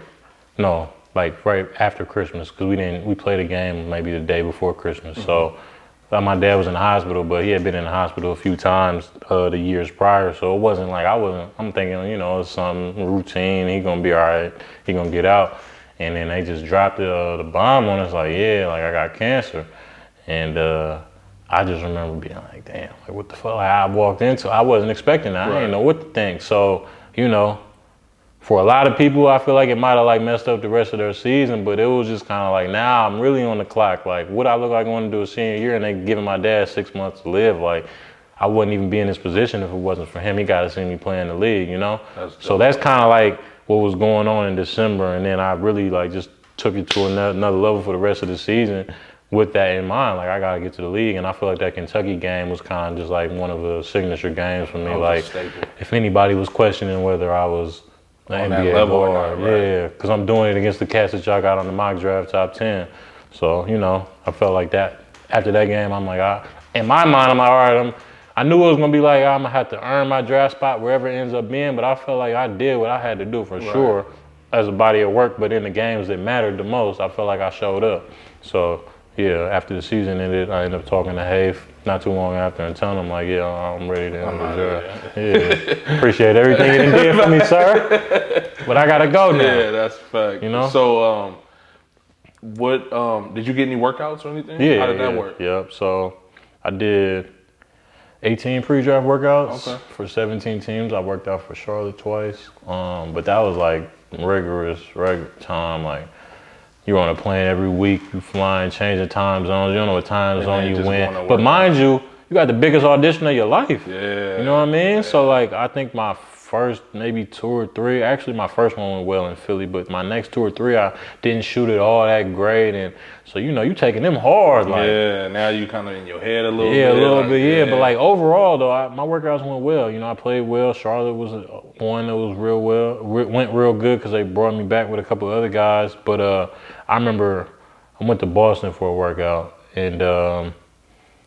I went through Chicago, and if you ever flew through Chicago, it's a high chance your flight got delayed. So it was one of them situations. I didn't get to the hotel till like 3 in the morning, and the workout started at like 9 or 10. So like, I'm kind of like, damn, like, man, fucked up situation, but you know, I gotta go make the most of it. And that ended up being one of my best workouts. Oh, wow. I mean, yeah, they didn't take me, but you know, it's just kind of funny how things work out. I feel like if your mental is right, sometimes you can get through the technical difficulties, you know? For sure. Yeah, so. Yeah. So what was your first pro stint? Well, so basically, draft day comes, and like before the draft, Brooklyn had told my agent, if he doesn't get drafted, which we don't foresee happening, we'll give him a 2-year deal, you know, as an undrafted free agent. So I'm like, all right, but I'm not thinking I'm not gonna get drafted. And Denver also offered to draft me in the second round, but they wanted to draft in stash. But they had just drafted Gary Harris like in that first round, so it made no sense to me. And I didn't want to go overseas, period, so I didn't take that either. So I ended up not getting drafted. And that was one of the worst days of my life. You know? Yeah. Like, that was my dream, to walk across that stage and shake David Stern's hand, you know, and had a bunch of people at my house. My dad was actually, he was there, but like, he was real sick at the time. This was before his cancer had went into remission. So he wasn't, you know what I'm saying, he was in the room the whole time. And it was just like, damn, I got all these people with bottles and we didn't get to pop them because I didn't hear my name called. Like, after Brooklyn traded into the draft and took somebody, then I knew, like, it was a guard. So I knew now my deal wasn't even gonna be on the table if I don't hear my name. So I think I stopped watching after that. And obviously I got the news Jordan got drafted, so I was happy for him. But like, yeah, I ain't get my name called. So, you know, that was like one of them times it was like, all right, well, what's next? What now? Like, I knew I still had a chance, but it was just like, this is another setback. This is another, you know what I'm saying, and the journey to getting to where I've been trying to get to my whole life. Yeah. So where did you play first? So how that went was basically, they have like workouts. They'll have like things where guys come out and play open gym for a few days and things like that for like undrafted free agents. So I ended up getting a workout with the Lakers, and it was like only 6 of us in the workout. It was 2 guards, 2 twos, 2 ones, and 2 bigs. So funny enough, Hassan Whiteside was in that workout. Like, he wasn't even in the league at that time. I think he might have got back in the league that year, but it wasn't with them, obviously. But I was matched up with Manny Harris. I played well. I caught him on a bad day. He looked like he was tired, like he had been partying or something. Because I'm going into the workout like, I watched him on college, and like, I know he a bucket. I know I got my work cut out for me. Like, Manny Harris went to Michigan. Yeah, he could shoot it. Michigan Mamba, what they called him. So you know, he got it in. So you know, I ended up playing well, and they ended up giving me an offer to come to camp. Oh, that's what's up. So you get invited to camp, and how do you feel at that point? Like, are you like, okay, here we go? Yeah, I mean, you're a little bit nervous because it's like you going into an NBA training camp. You don't really know what to expect. And it's the Lakers, you know what I'm saying? So that's a key point. Yeah, even though I want to say, I can't remember how good they were that year before, but I knew that they knew that year it was going to be a rebuilding year. So even though the expectations weren't championship that year, it's still the Lakers. Yeah, it's still the Lakers. Kobe's still there. So, you know, I was definitely excited about the opportunity, though. How was training camp? It was good. It was a little bit frustrating because, you know, B. Scott was the coach. And, you know, he's one of them coaches that, you know, they don't, like, they're going to go with the vets, you know what I mean? Like, it was a situation where the guy in front of me, it was Wayne Ellington, he wasn't starting, but he was, like, coming off the bench. And, like, he wasn't playing that well. Like, he's a shooter, but he wasn't shooting that well. So I was just kind of like, damn, like, I still can't even get on the court, and he's not making those shots. Like, how am I going to get a chance to make this team? And, you know, I would just say more so I needed it just for the experience of it, just to understand how it works. It was hard, though, because his training camps, you know, he came up under Pat Riley. So he ran us into the ground for sure. But it was a good camp overall. I wish I would have got more opportunities on the court, but, you know, that's part of it. Yeah.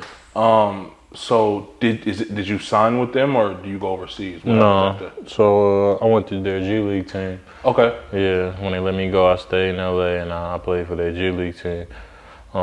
So then we had a stacked team. Like Manny, they still had his rights, so he was on the team. They had acquired Vanderbilt. So that's like the 2 guys who were like at my position. We had more talent. Josiah was actually on that team.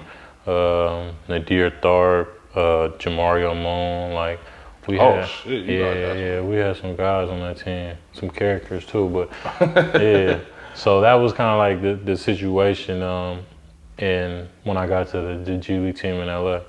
So at this point, okay, now you're not in the NBA, but you're a pro. So Yeah. how was that? Was it, again, the adjustment was probably smooth sailing because again, it's just hoop at the end of the day. Yeah. Was that pretty much how your situation was? Like you adapted pretty easily? I got to throw this part in there because when I played summer league that summer after I didn't get drafted, we played in Orlando because I played with Houston. I remember that. Yeah, You and Nick together, right? Yeah. Yeah, I remember that. Yeah, I forgot. They drafted Nick. So yeah, we was there together, and my first game we played OKC, and DeAndre Liggins was guarding me, and I just remember thinking like, the game moved way faster at this level, and this is a guy like 6'5", 6'6", with his wingspan about 6'8". He wanted a better wing perimeter defenders I could get for my first game. Right. So I'm just thinking like, damn, like you just gotta do everything like faster. You gotta be sure of what you're gonna do, like So I didn't play all that great in Orlando. I had flashes. I had a couple of games where I played well, but that's when it was like an adjustment, just kind of getting the speed of the game, and then they were on that layups or threes hype even back then, so that kind of messed me up a little bit because I didn't pull up.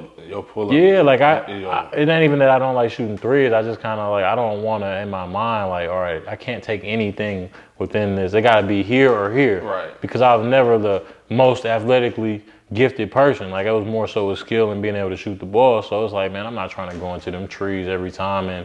You're not necessarily gonna get them calls, especially when you're a rook. So, right. It was a little bit like of a challenge playing in that summer league system. But I say all that to say that was kind of like my adjustment. In the G League, honestly, not to put it down or anything, but it wasn't like I didn't feel like I was. It was a natural thing. Like it went well. I was coming off the bench at first though, because Manny had already been on the team. Like I said, we had Manny and Vander, so at first I'm coming off the bench. I'm still putting up solid numbers, but it was a little bit frustrating just because that's three guys who all score the balls what they do, and that's not just us. We got other guys. They brought Jordan down a few times to do the little get your minutes because he didn't play to start out the season with the Lakers. So it was just kind of like trying to get in where you fit in and still at the same time do enough to hopefully get a call up from somebody. Right. No, that makes sense. So at what point do you after you play that full season with the Defenders? Nah, so basically maybe like around December, and Manny was my roommate, so he was cool. He was like, man, it was a team like overseas. I don't want to put numbers out there, but it was a good amount of money per month for him to go play, and he like, I'm not making nothing here. It ain't nothing really shaking right now with the league. So he ends up leaving. And when he left, I ended up starting. And probably like a month later, I was leading the league in scoring at that point. I had a 50 ball in there. I remember that. Yeah, I had like a lot of good games.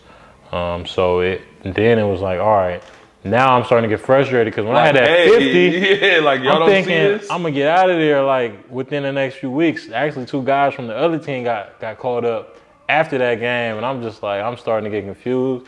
I'm calling my agent like once a week, like, man, what's going on? Like, because I don't really understand what they call guys based off of, or what, what they're looking at. So, you kind of get into that. But no, around March, I think it was like beginning of March, they ended up bringing me into the office and telling me they were gonna sign me.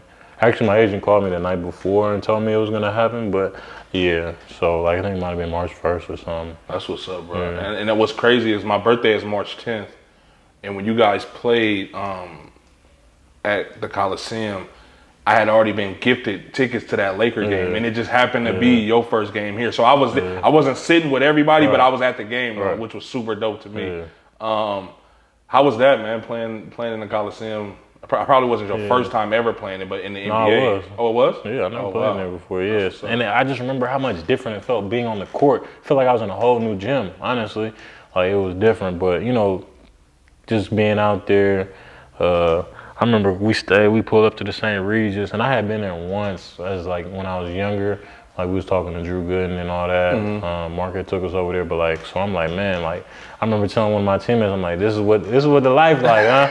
They're like, yeah, this ain't, you know what I'm saying? This ain't even nothing like crazy, So like, but you got to get passes for everybody who coming. You got to get tickets for certain people. So I was honestly a little bit stressed going into the game because it was just a lot going on. You played pretty well, though. Yeah. How much? Do you remember how much you finished? No, but I know I had a dunk. And you had a dunk. I remember you hit a 3. You had some free throws. I had a picture of you at the free throw line. Yeah, you got an and 1. Yeah. I remember that game. It kind of felt like the whole game was kind of in slow motion, honestly, man. That makes sense. And I was the only one that really felt like that. Like, even like my first game at Staples, like my very first game, like, yeah, you were a little bit nervous. But once I seen the ball go in the basket, we hooping regular, again. Yeah. But back home, it was different. And then we were playing against the Warriors. This is in the middle of the day, you know. So I'm guarding Clay. I'm like, man, I got to guard this dude from as soon as he steps across half court. Right. Iggy guarded me a few plays. And it's just like, just the length and the athleticism and one of the better defensive teams. Like, it's just, you know, it was all that combined with a homecoming. Yeah. Right. How, Kobe was on the team, obviously, when you got signed, right? Yeah. How was that experience? It was definitely, it's crazy, especially now that he done passed on. But, you know, I wasn't a Kobe fan growing up. I idolized Iverson. So honestly, like, I hated the Lakers. Right. And it was funny because my uncle and my mom was a Laker fan. They used to be like, man, you gonna watch, you gonna end up playing for the Lakers. I swear, he been saying that since I was like 15. Like, man, I ain't gonna play for them. I ain't gonna play for them.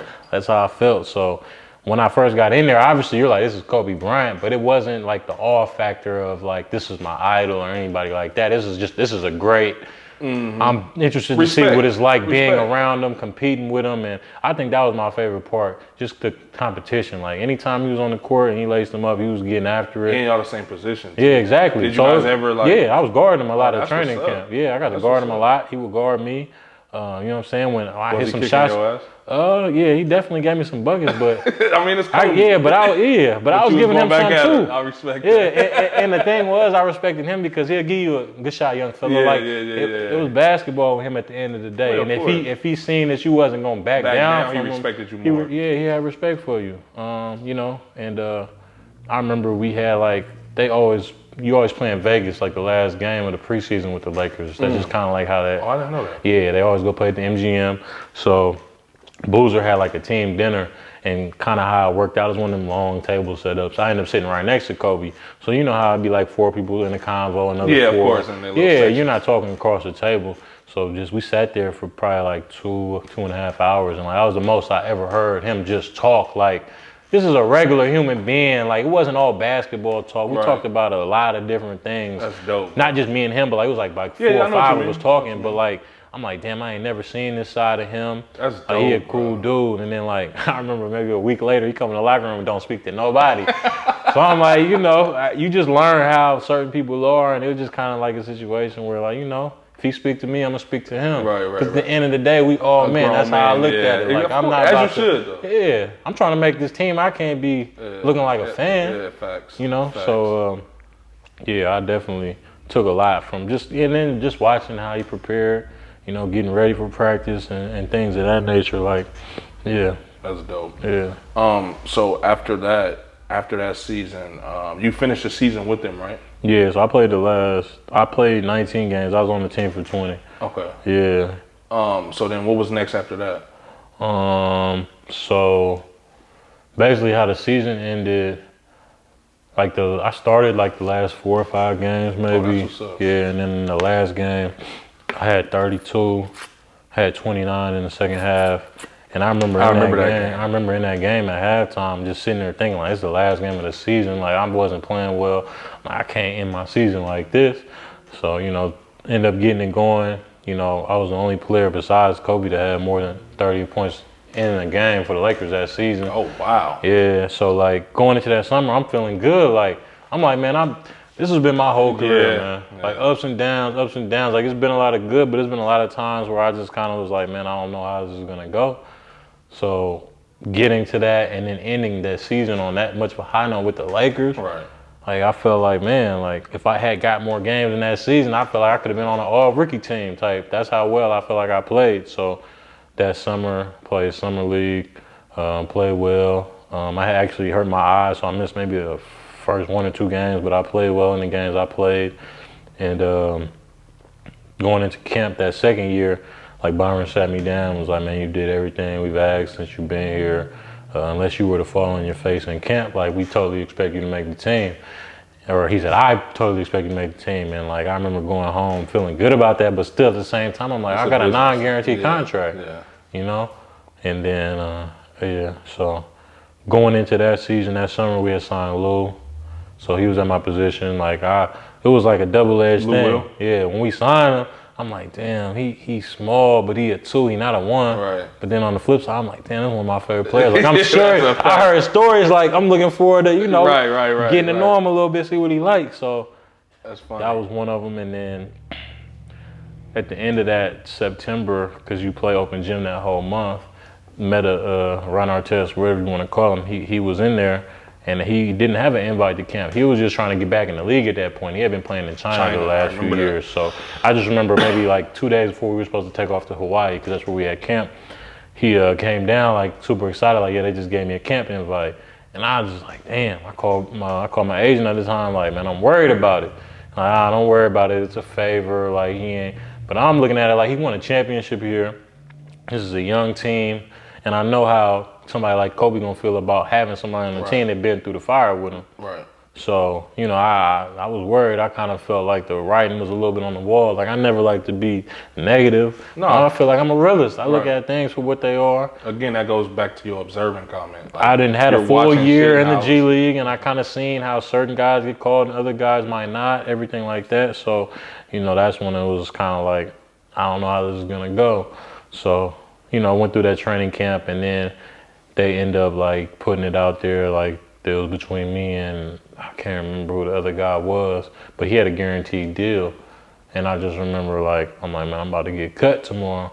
But like the frustrating thing for me was I felt like they knew they were gonna cut me. Yeah. So if they had cut me maybe a week or two before, I might have been able to get with another team for like the second part of camp. I would have still been had a chance. An uphill battle, but it would have been, I was the last person to get cut in the NBA that year, like going into camp. Like, it was like 3 or 4 days before the season started. So it kind of left me in limbo in terms of like what I was going to do for that season. And what'd you end up doing? I went to China. That was the first time I went to China. Yeah. And you was killing out there. Yeah, China, that was a whole another chapter of my career and my life, but. How was that? It had to be tough. Yeah, it was, but it definitely helped me, like, again, grow as a person and kind of just change how I looked at life, honestly. Because I got to add in there. So when I left to China, so when I got to the league, my dad was sick and they gave him like 6 months, but he ended up fighting it, going into remission to the point, like, he was at the games, like, and you got to think, like, I was. So he did get to see you in the league? Yeah, he was there at Oracle. He got to see me score 30. Like, come on, man. Like, that's dope, he put the ball in my crib, and now it's like we doing the things that we talked about. And it's like I didn't know if he was going to be around to see it. So he got so well to the point to where, like, he had gained his weight back, everything. I kind of forgot he was sick. So, like, after I got cut and when I was getting ready to go back to China, the cancer kind of came back. So, like, he was starting to, like, show it a little bit more again. So I'm like, I'm nervous. Like, I'm going over there, but I'm like, man, like, I don't know how things are gonna be with him when I get back. So, like, I'm kind of all over the place, but I'm just trying to give you an idea of like how things was in my head. So, I know what you mean. Like, when I got to China, like, I played real well from the jump. Like, I had kind of been watching some highlights and stuff over there, like Lester Hudson and Marbury obviously put it on the map. But I'm like, man, if this is something that doesn't work out in the league, I want to go here. Also, my boy Jamal Franklin, he had just played in China, so he breaking the whole China thing down to me. And I'm like, man, this sounds sweet. Like, it's a 5-month contract. Like, everything in Europe is 10 months. Right. So I still got a chance to get back to the league. That's the only reason I went to China. The money was good. I knew they was gonna let me hoop, and I had a chance to get signed like after All-Star break. So do all that. I go over there. I kill. I come back. And my dad died like 12 days after I got home. So, like, literally the day I got home and I seen him, it just broke me down. Because, like, he was like 6'7", like 240, 250. He was probably like, pops was always he was probably like 120 pounds. Just, you know what I'm saying, laying there. He was on hospice at this point. So, it was just kind of like, I looked at it like, man, basketball gave to me, but it also took time from me. You know what I mean? Like, I didn't get to spend that last 6-7 months with him. Because, I was doing the basketball thing. So that kind of like bothered you a little Yeah, it bit. messed me up. I played summer league again with the Lakers that summer when I shouldn't have. I should have just switched and played with somebody else, and then it didn't go well. Like they ended up having some guys in there who I'm sure they wanted to see. They kind of probably already felt like they knew what I could do. It was a new staff, and so that didn't go well. So it was just kind of like, man, I just got cut from the league. My dad just died. Like I'm fucked up mentally, and I ended up. And mind you, I killed in China. I'm top maybe I remember 7 in watching. scoring that year. And I'm thinking I'm going to get a big deal going into China the next year. But like a couple things that hurt me. So like I ended up getting suspended at the end of the year. Like we played in a game, and like in China, every game has bonus money on it. So like in your contract, it depends on the club. It'd be more than others. But for me, the game was a road game, and it was like a triple bonus game. So I had like chance to win like 8,000-9,000 if we won that game. We were up at the end, and like the refs pulled some crazy stuff at the end. We ended up losing. So like I'm mad. I ended up flipping over like one of the like little monitors just sitting in front of the bench. And then when we got in the locker room, I had like broke a table or whatever. I was just mad, you know? Yeah. Like it's like in China over there, they're known for like on the road, you're not gonna get no whistle because there's some of this going on to the refs. I heard that. Yeah, so it's like it takes the game out your hands as a competitor, and that's what you hate the most. Yeah, the money, I'm thinking about that because I'm thinking about what I want to buy when I come home, but I'm like, man, like we've been losing, taking L after L, so it kind of just boiled over. But they suspended me 5 games, so it was only 2 left. So I had to basically sit out the first 3 games of the next season. So that, based along with how that incident made me look in their eyes over there, I probably hurt myself from some offers. So I ended up going to G-Lin, which is a team that's known for not paying guys like that. So I actually made I might have made the same amount, but maybe a little bit less than I had made the year before. So I'm already going into the season and that was like the worst city to travel. Like that was the worst road hotel we stayed in. Like I didn't sleep under the covers. I didn't take a shower for like 3 days, bro. It was that bad. It was like roaches in the tub, and like they known for having like bed bugs in some of them hotels. So like it was bad, bro. And in that game, I had got knocked out the air. Had to get 9 stitches above my my eyebrow. So like everything in G-Land was just bad. And I'm like, I'm going here, right? You know. So when I get there. Again, like that's one thing with me is like, yeah, basketball has always been the release, but like when I get off the court, it's back to real life for me. Like so like I'm still, I don't know if I was grieving my dad, but I was just messed up about that whole situation. I'm still got a chip on my shoulder because I'm putting up numbers like guys making 4 times what I'm making. And I'm looking at it like from a league perspective where if you average 20 and you get 50 million and I average 19, I'm going to get at least 45. Right. You know what I'm saying? If not more. Make it make sense. Yeah, make it make sense. But overseas it's more so about the club and the amount of money they got. 100%. You know, because everybody don't make the same amount of money. So, you know, that was kind of like a tough thing for me to deal with, you know, just dealing with, playing your best, and then your Chinese players weren't as good as some of these other clubs. So it's like, you're not making as much money. You're taking losses in games that you feel like you should win. You know, you're playing for a team that ain't got no money, so they don't pay the refs under the table at home for y'all to get them wins. That's a good so point. it's just like, you know, it's just a tough situation. Yeah. Let me, if you don't want to, you don't have to talk about this. What happened with the choking situation? Oh, okay. I can cut it out. Yeah, we can talk about it. That was actually that wasn't G-Lin. So yeah, so basically it was just a situation like over there, they don't know too much English. So they got a few terms that they'll say. That they probably learned. Yeah, they're like, they know are disrespectful. So, you know, they'll say stuff to you, but like we talk shit, it's all it's in the game. That don't really bother me. But basically, he had called me a nigger. Yeah, he called me a bitch ass nigga at that. So it was like, when he said it, it was like in a situation where like, I was on defense and like they put a shot up, so they run back down that way. So like when he said it, I was kind of like, what the fuck? Like he ain't just, you know what I'm saying? Yeah. So I get the ball, and you can see in the video, I'm coming down the court. He's the one guarding me who had just called me that. So like I kind of gave him like a little bit of form, but he sold it. He jumps back. He gets up, he called me a bitch again. Yeah, so then at that point, I just walked up in his face, and you know, I was like thinking about what I'm gonna do. I'm like, I don't want to punch him. Like, I don't want to do nothing reckless. But like at the same time, it's like you crossing lines that I feel like shouldn't be crossed. So I ended up choking him or whatever. But I feel like that was another situation that overall it hurt my how people looked at me over there. Right. But I do feel like when they understood what happened, that's why I didn't get suspended. I just missed the next game because it's a rule. If you get thrown out of a game, you miss the next one. But I didn't get any further punishment other than that. Oh, well, that's good to know. And I think that was based off the fact of what happened. Yeah. You know what I'm saying? But yeah, that was basically the only situation. Okay, so it wasn't behind nothing too crazy.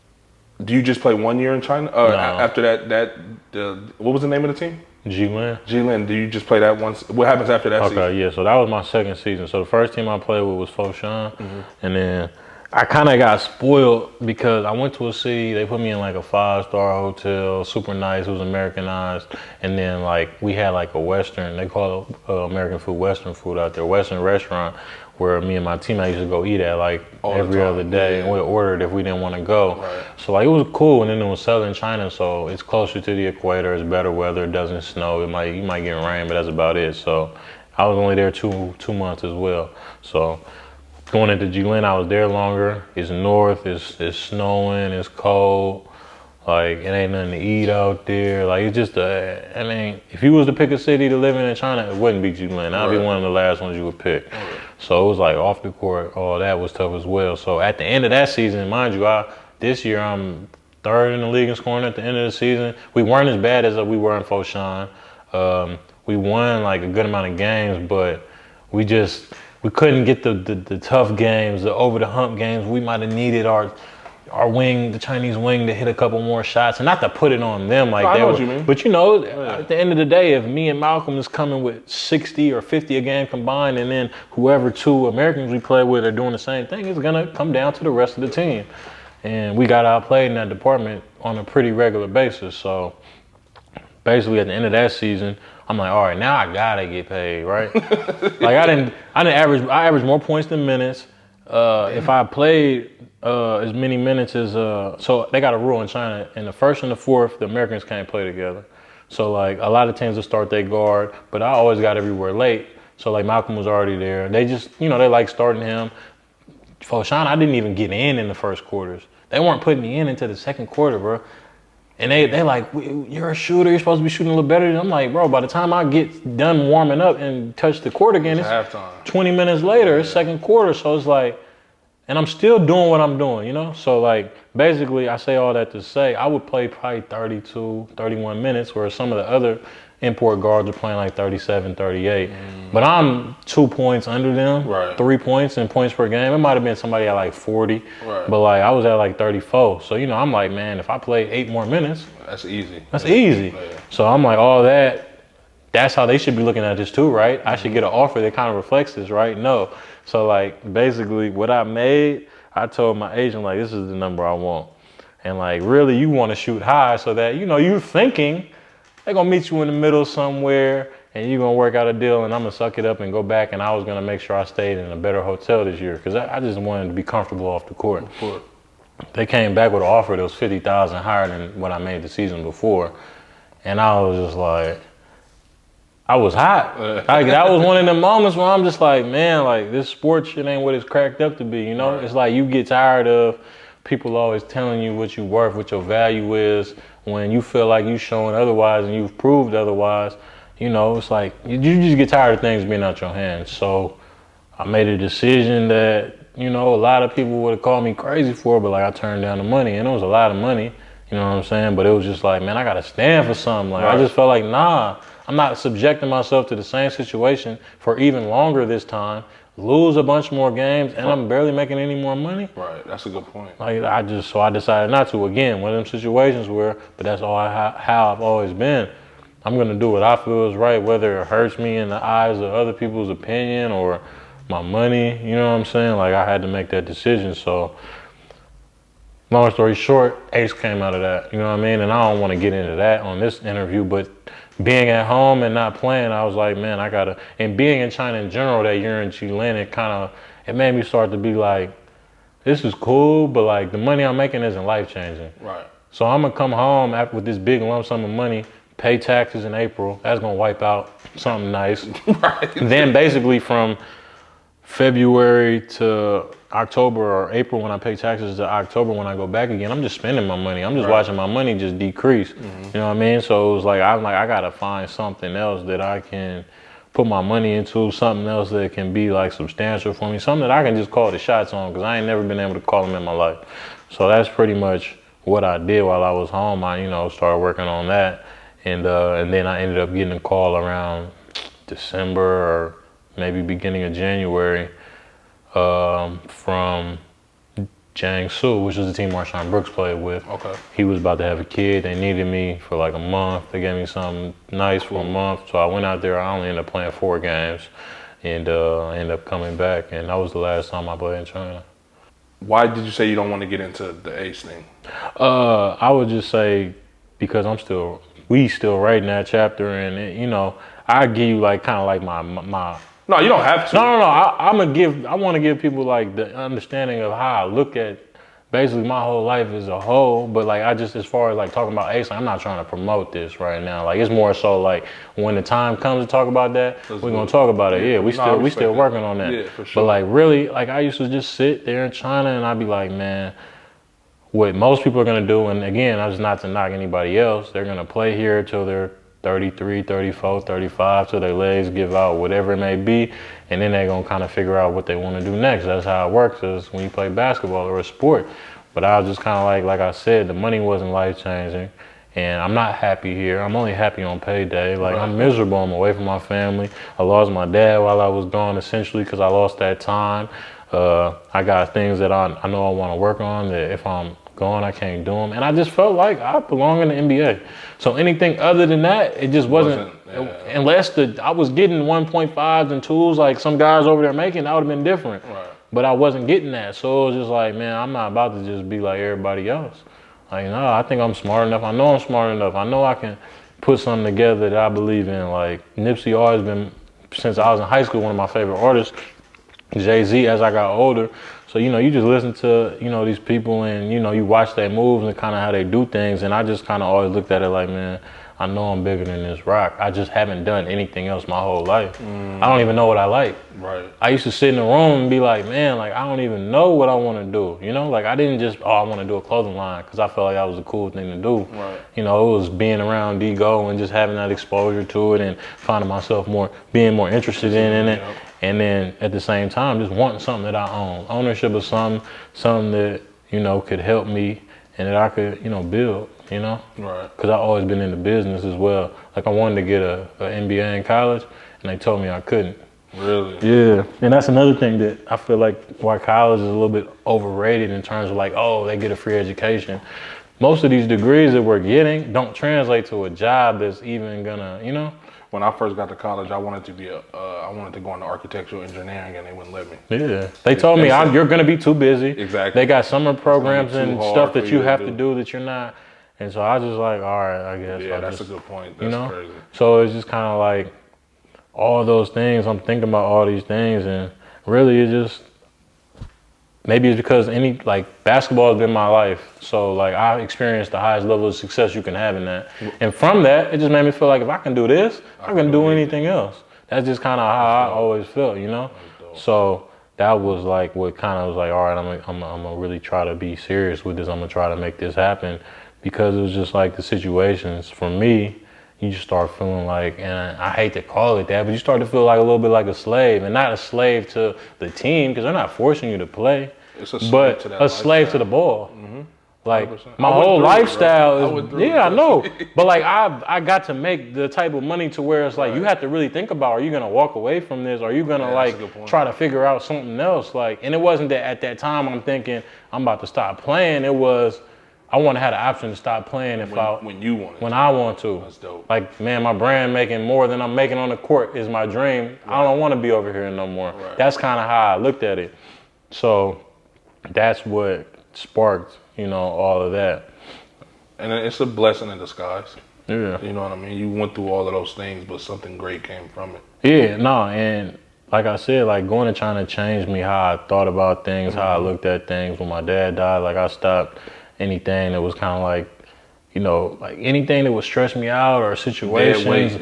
Just on mama. I ain't got no more time for it. Like I'm fed up. Like I just lost the biggest inspiration and just person to help guide me through everything that I've been through in my life is gone now. Like, I ain't got that no more. Like I felt like I was by myself, You know, like obviously I still got a mother, I still got a brother, but it's a different dynamic.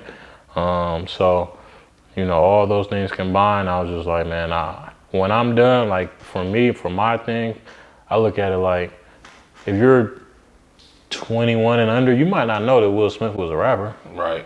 Will Smith, he's an actor. Mm-hmm. You know what I'm saying? Shit, that age, they might not even know Fresh Prince. Unless it's still you know what I'm saying? I mean, they don't know that right. because it's always on TV. Right, but like, right. I want 20 years from now, somebody be like, damn, he played in the league. He played for the Lakers. Yeah, that's dope. Because I've been so successful with everything else since.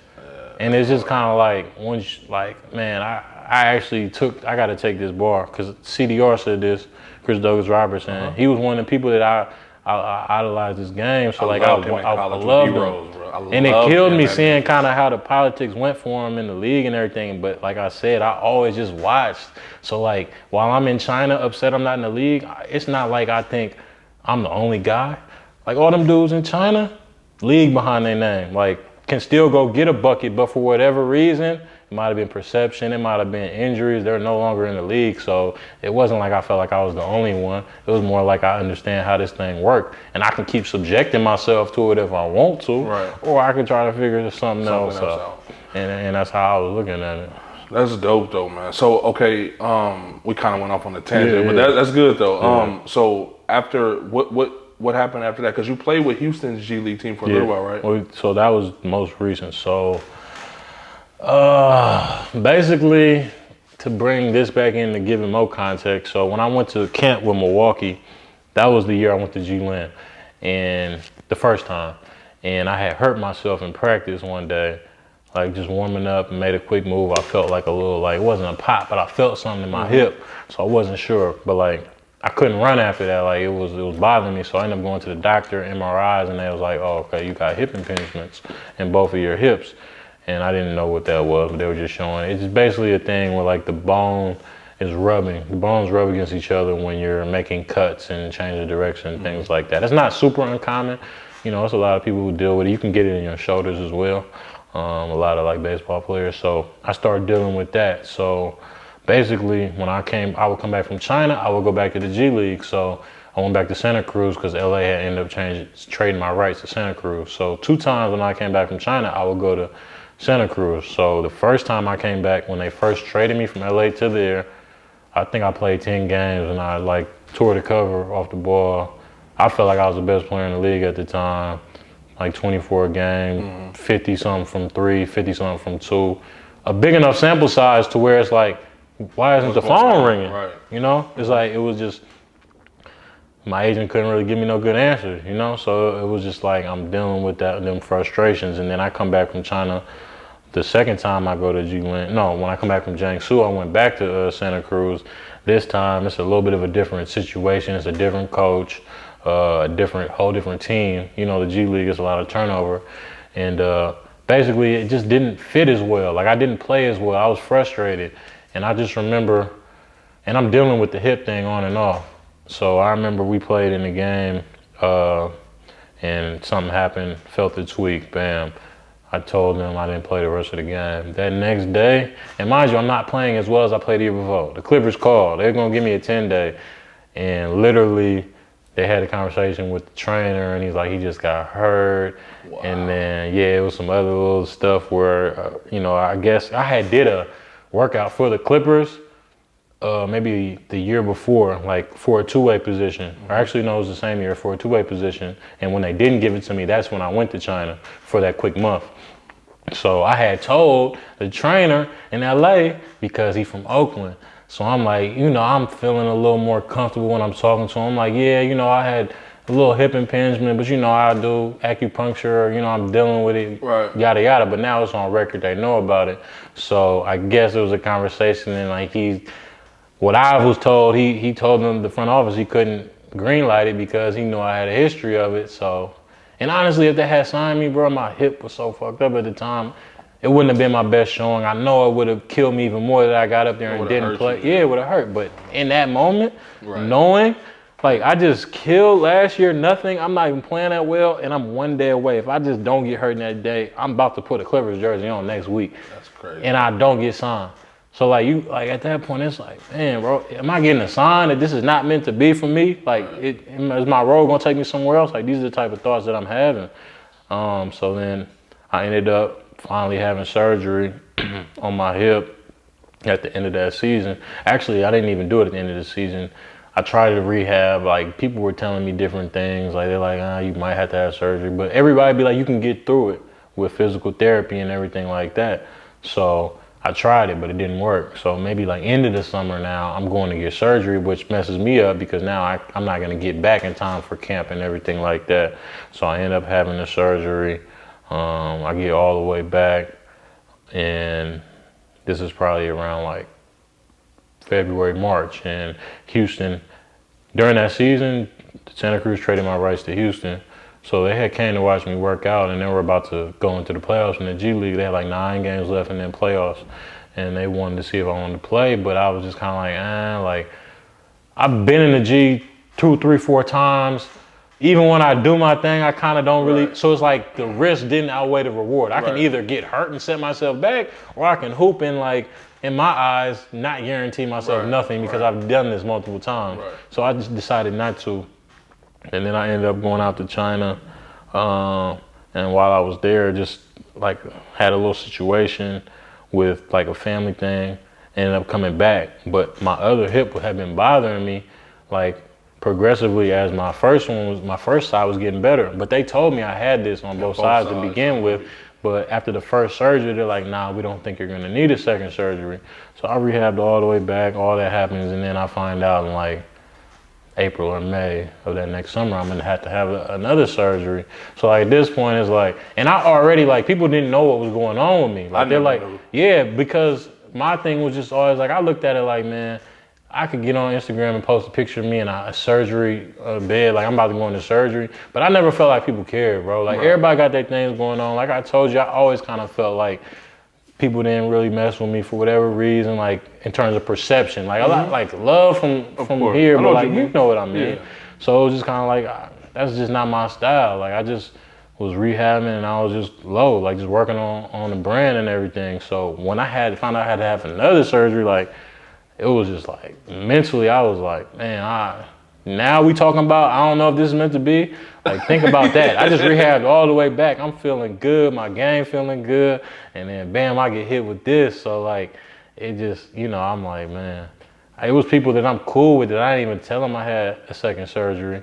Because I felt like, I don't know. I just didn't want to talk about it. Right. Shit fucked me up. I've never been injured my whole career, nothing serious. And now I got to have back-to-back surgeries. So I went through all that. And I finally got back healthy. That was about November of this past 2019, and I went down to Houston G League team and played with them. And then Corona happened in March, and been back since then.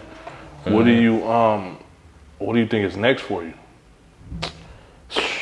Man, honestly, and I was thinking about if I was gonna talk about this on here, but I just feel like I want this to be on the record. I want it to be documented. I done already told people, like, I'm not playing basketball no more. Like, I'm done with that chapter in my life. Yeah, like, and I done thought about this shit for a long time, bro. Like, and it sound weird, like, damn, I ain't finna play no more. Like, with the people I tell, nobody, like, they won't, nah, bro. Like, you got it, so you gotta, but it's like, I got a vision for what I'm doing and what it can be and other things I got going on that, to where I'm playing basketball in the G League. I'm making $1,500 a check.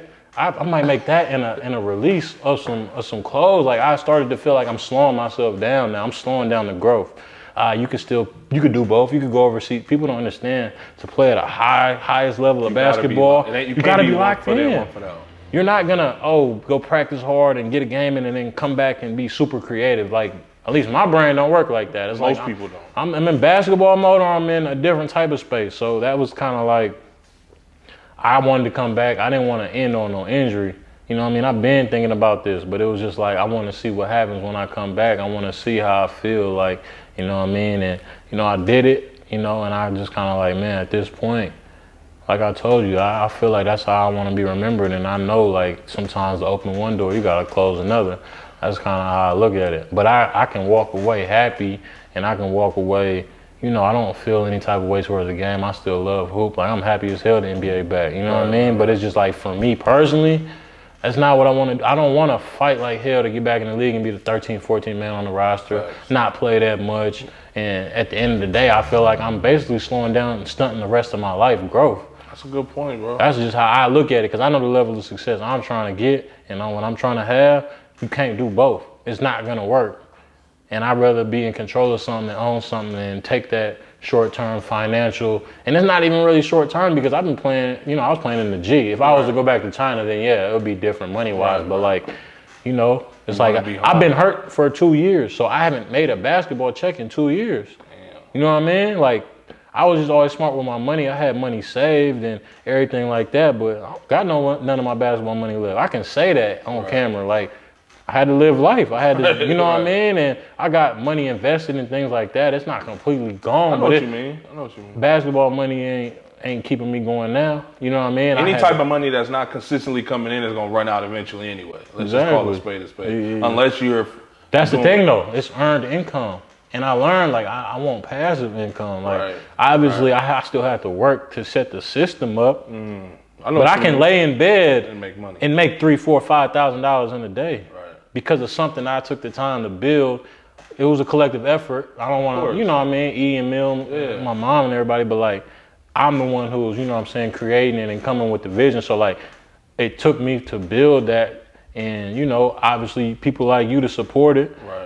For it to get to this point. But now that it's at this point, I'm like, man, I got so much untapped potential. If I can really sit down and lock in on this, that I know what I feel like we're gonna be able to do, what we're gonna do. You know what I mean? And it's just kind of like, I feel like it would be a disservice to myself and to the people around me to fucking keep playing basketball. That's just how I look at it. They don't see it yet.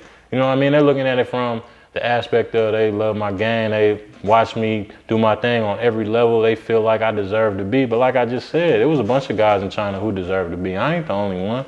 So it's just like, I never looked at it like, just because it's meant to be, it's gonna happen. No. And that's one thing about hoop, man.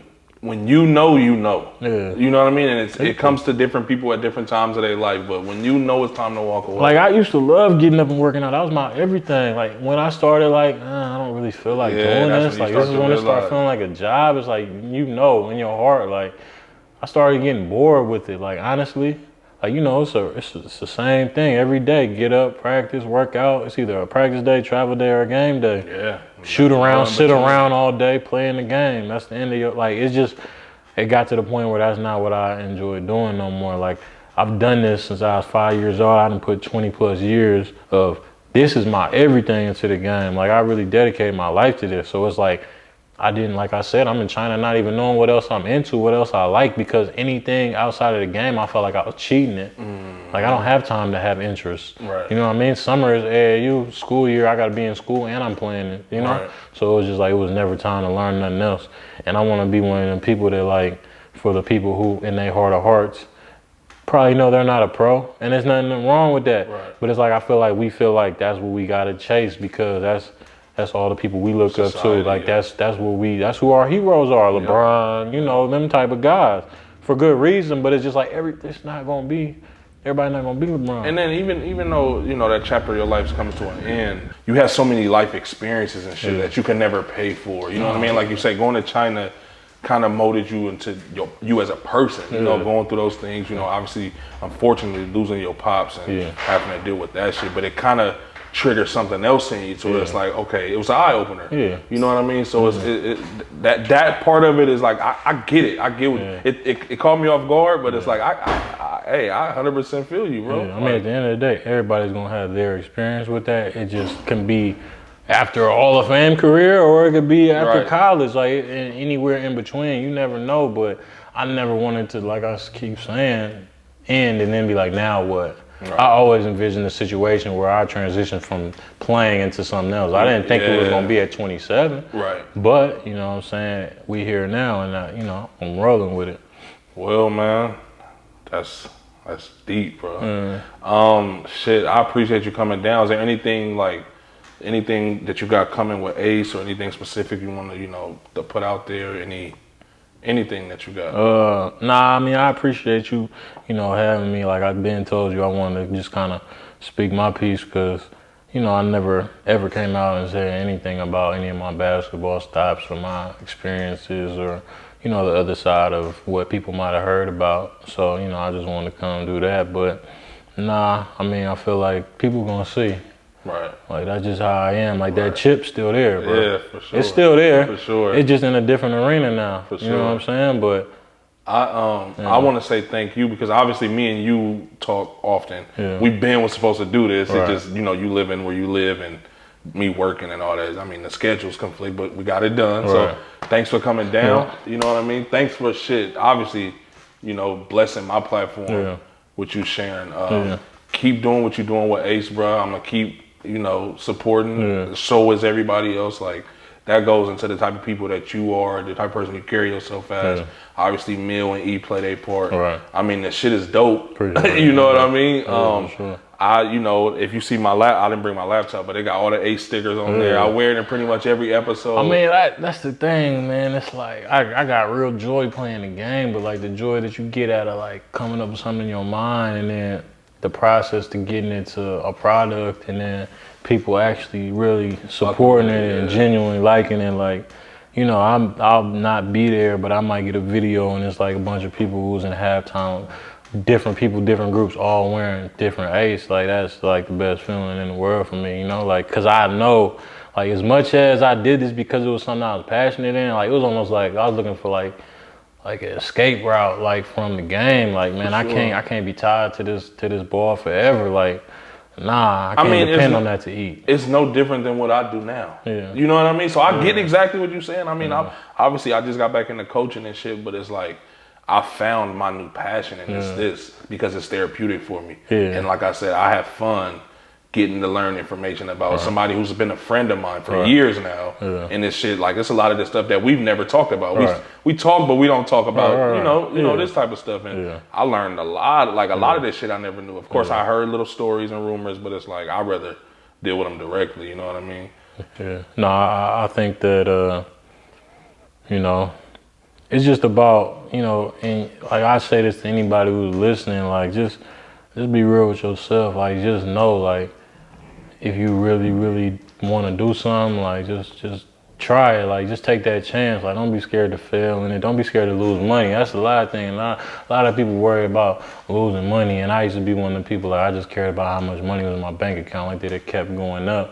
But like, as I learned how money works and the value of money and everything, I realized a sitting dollar ain't really worth nothing. If anything, it's losing 3% a year with inflation. So it's just about, man, just putting that money to use for yourself. And, you know, even if you are playing a sport and you're making some good money, like, you ain't got to have a full-fledged business. Right. But, like, really look into some things that you can put your money into, some other type of investments, so that you can still buy your toys and have all your fun, but, like, it ain't fun when you know that your finances ain't straight. Right. That your situation ain't straight. That you 6 months from, you know what I'm saying, not having nothing. If you stop playing, like, that ain't it, you know? And for the young ones coming up, like, to avoid that whole, you know what I'm saying? Because I got so much knowledge now that I wish I had before then. Like, I feel like if I did, you know, things would be different, but I don't regret it. That's life. That's how it works. You gotta live to get that type of, you know, perspective and understanding, but you also gotta take chances. Right. You can't keep doing the same things and just hoping something changes. Like, you're gonna actually have to get out there on a limb and, you know, go after what you believe in. Oh, man, shit, that's a wrap, man. I appreciate you, B. Yes, sir. Of course. Thanks for pulling up, bro. Yes, dope story. Yeah, brother, appreciate you, man. Yes, sir. Y'all subscribe to my boy channel, man. He got good content coming for y'all. Please do, please do.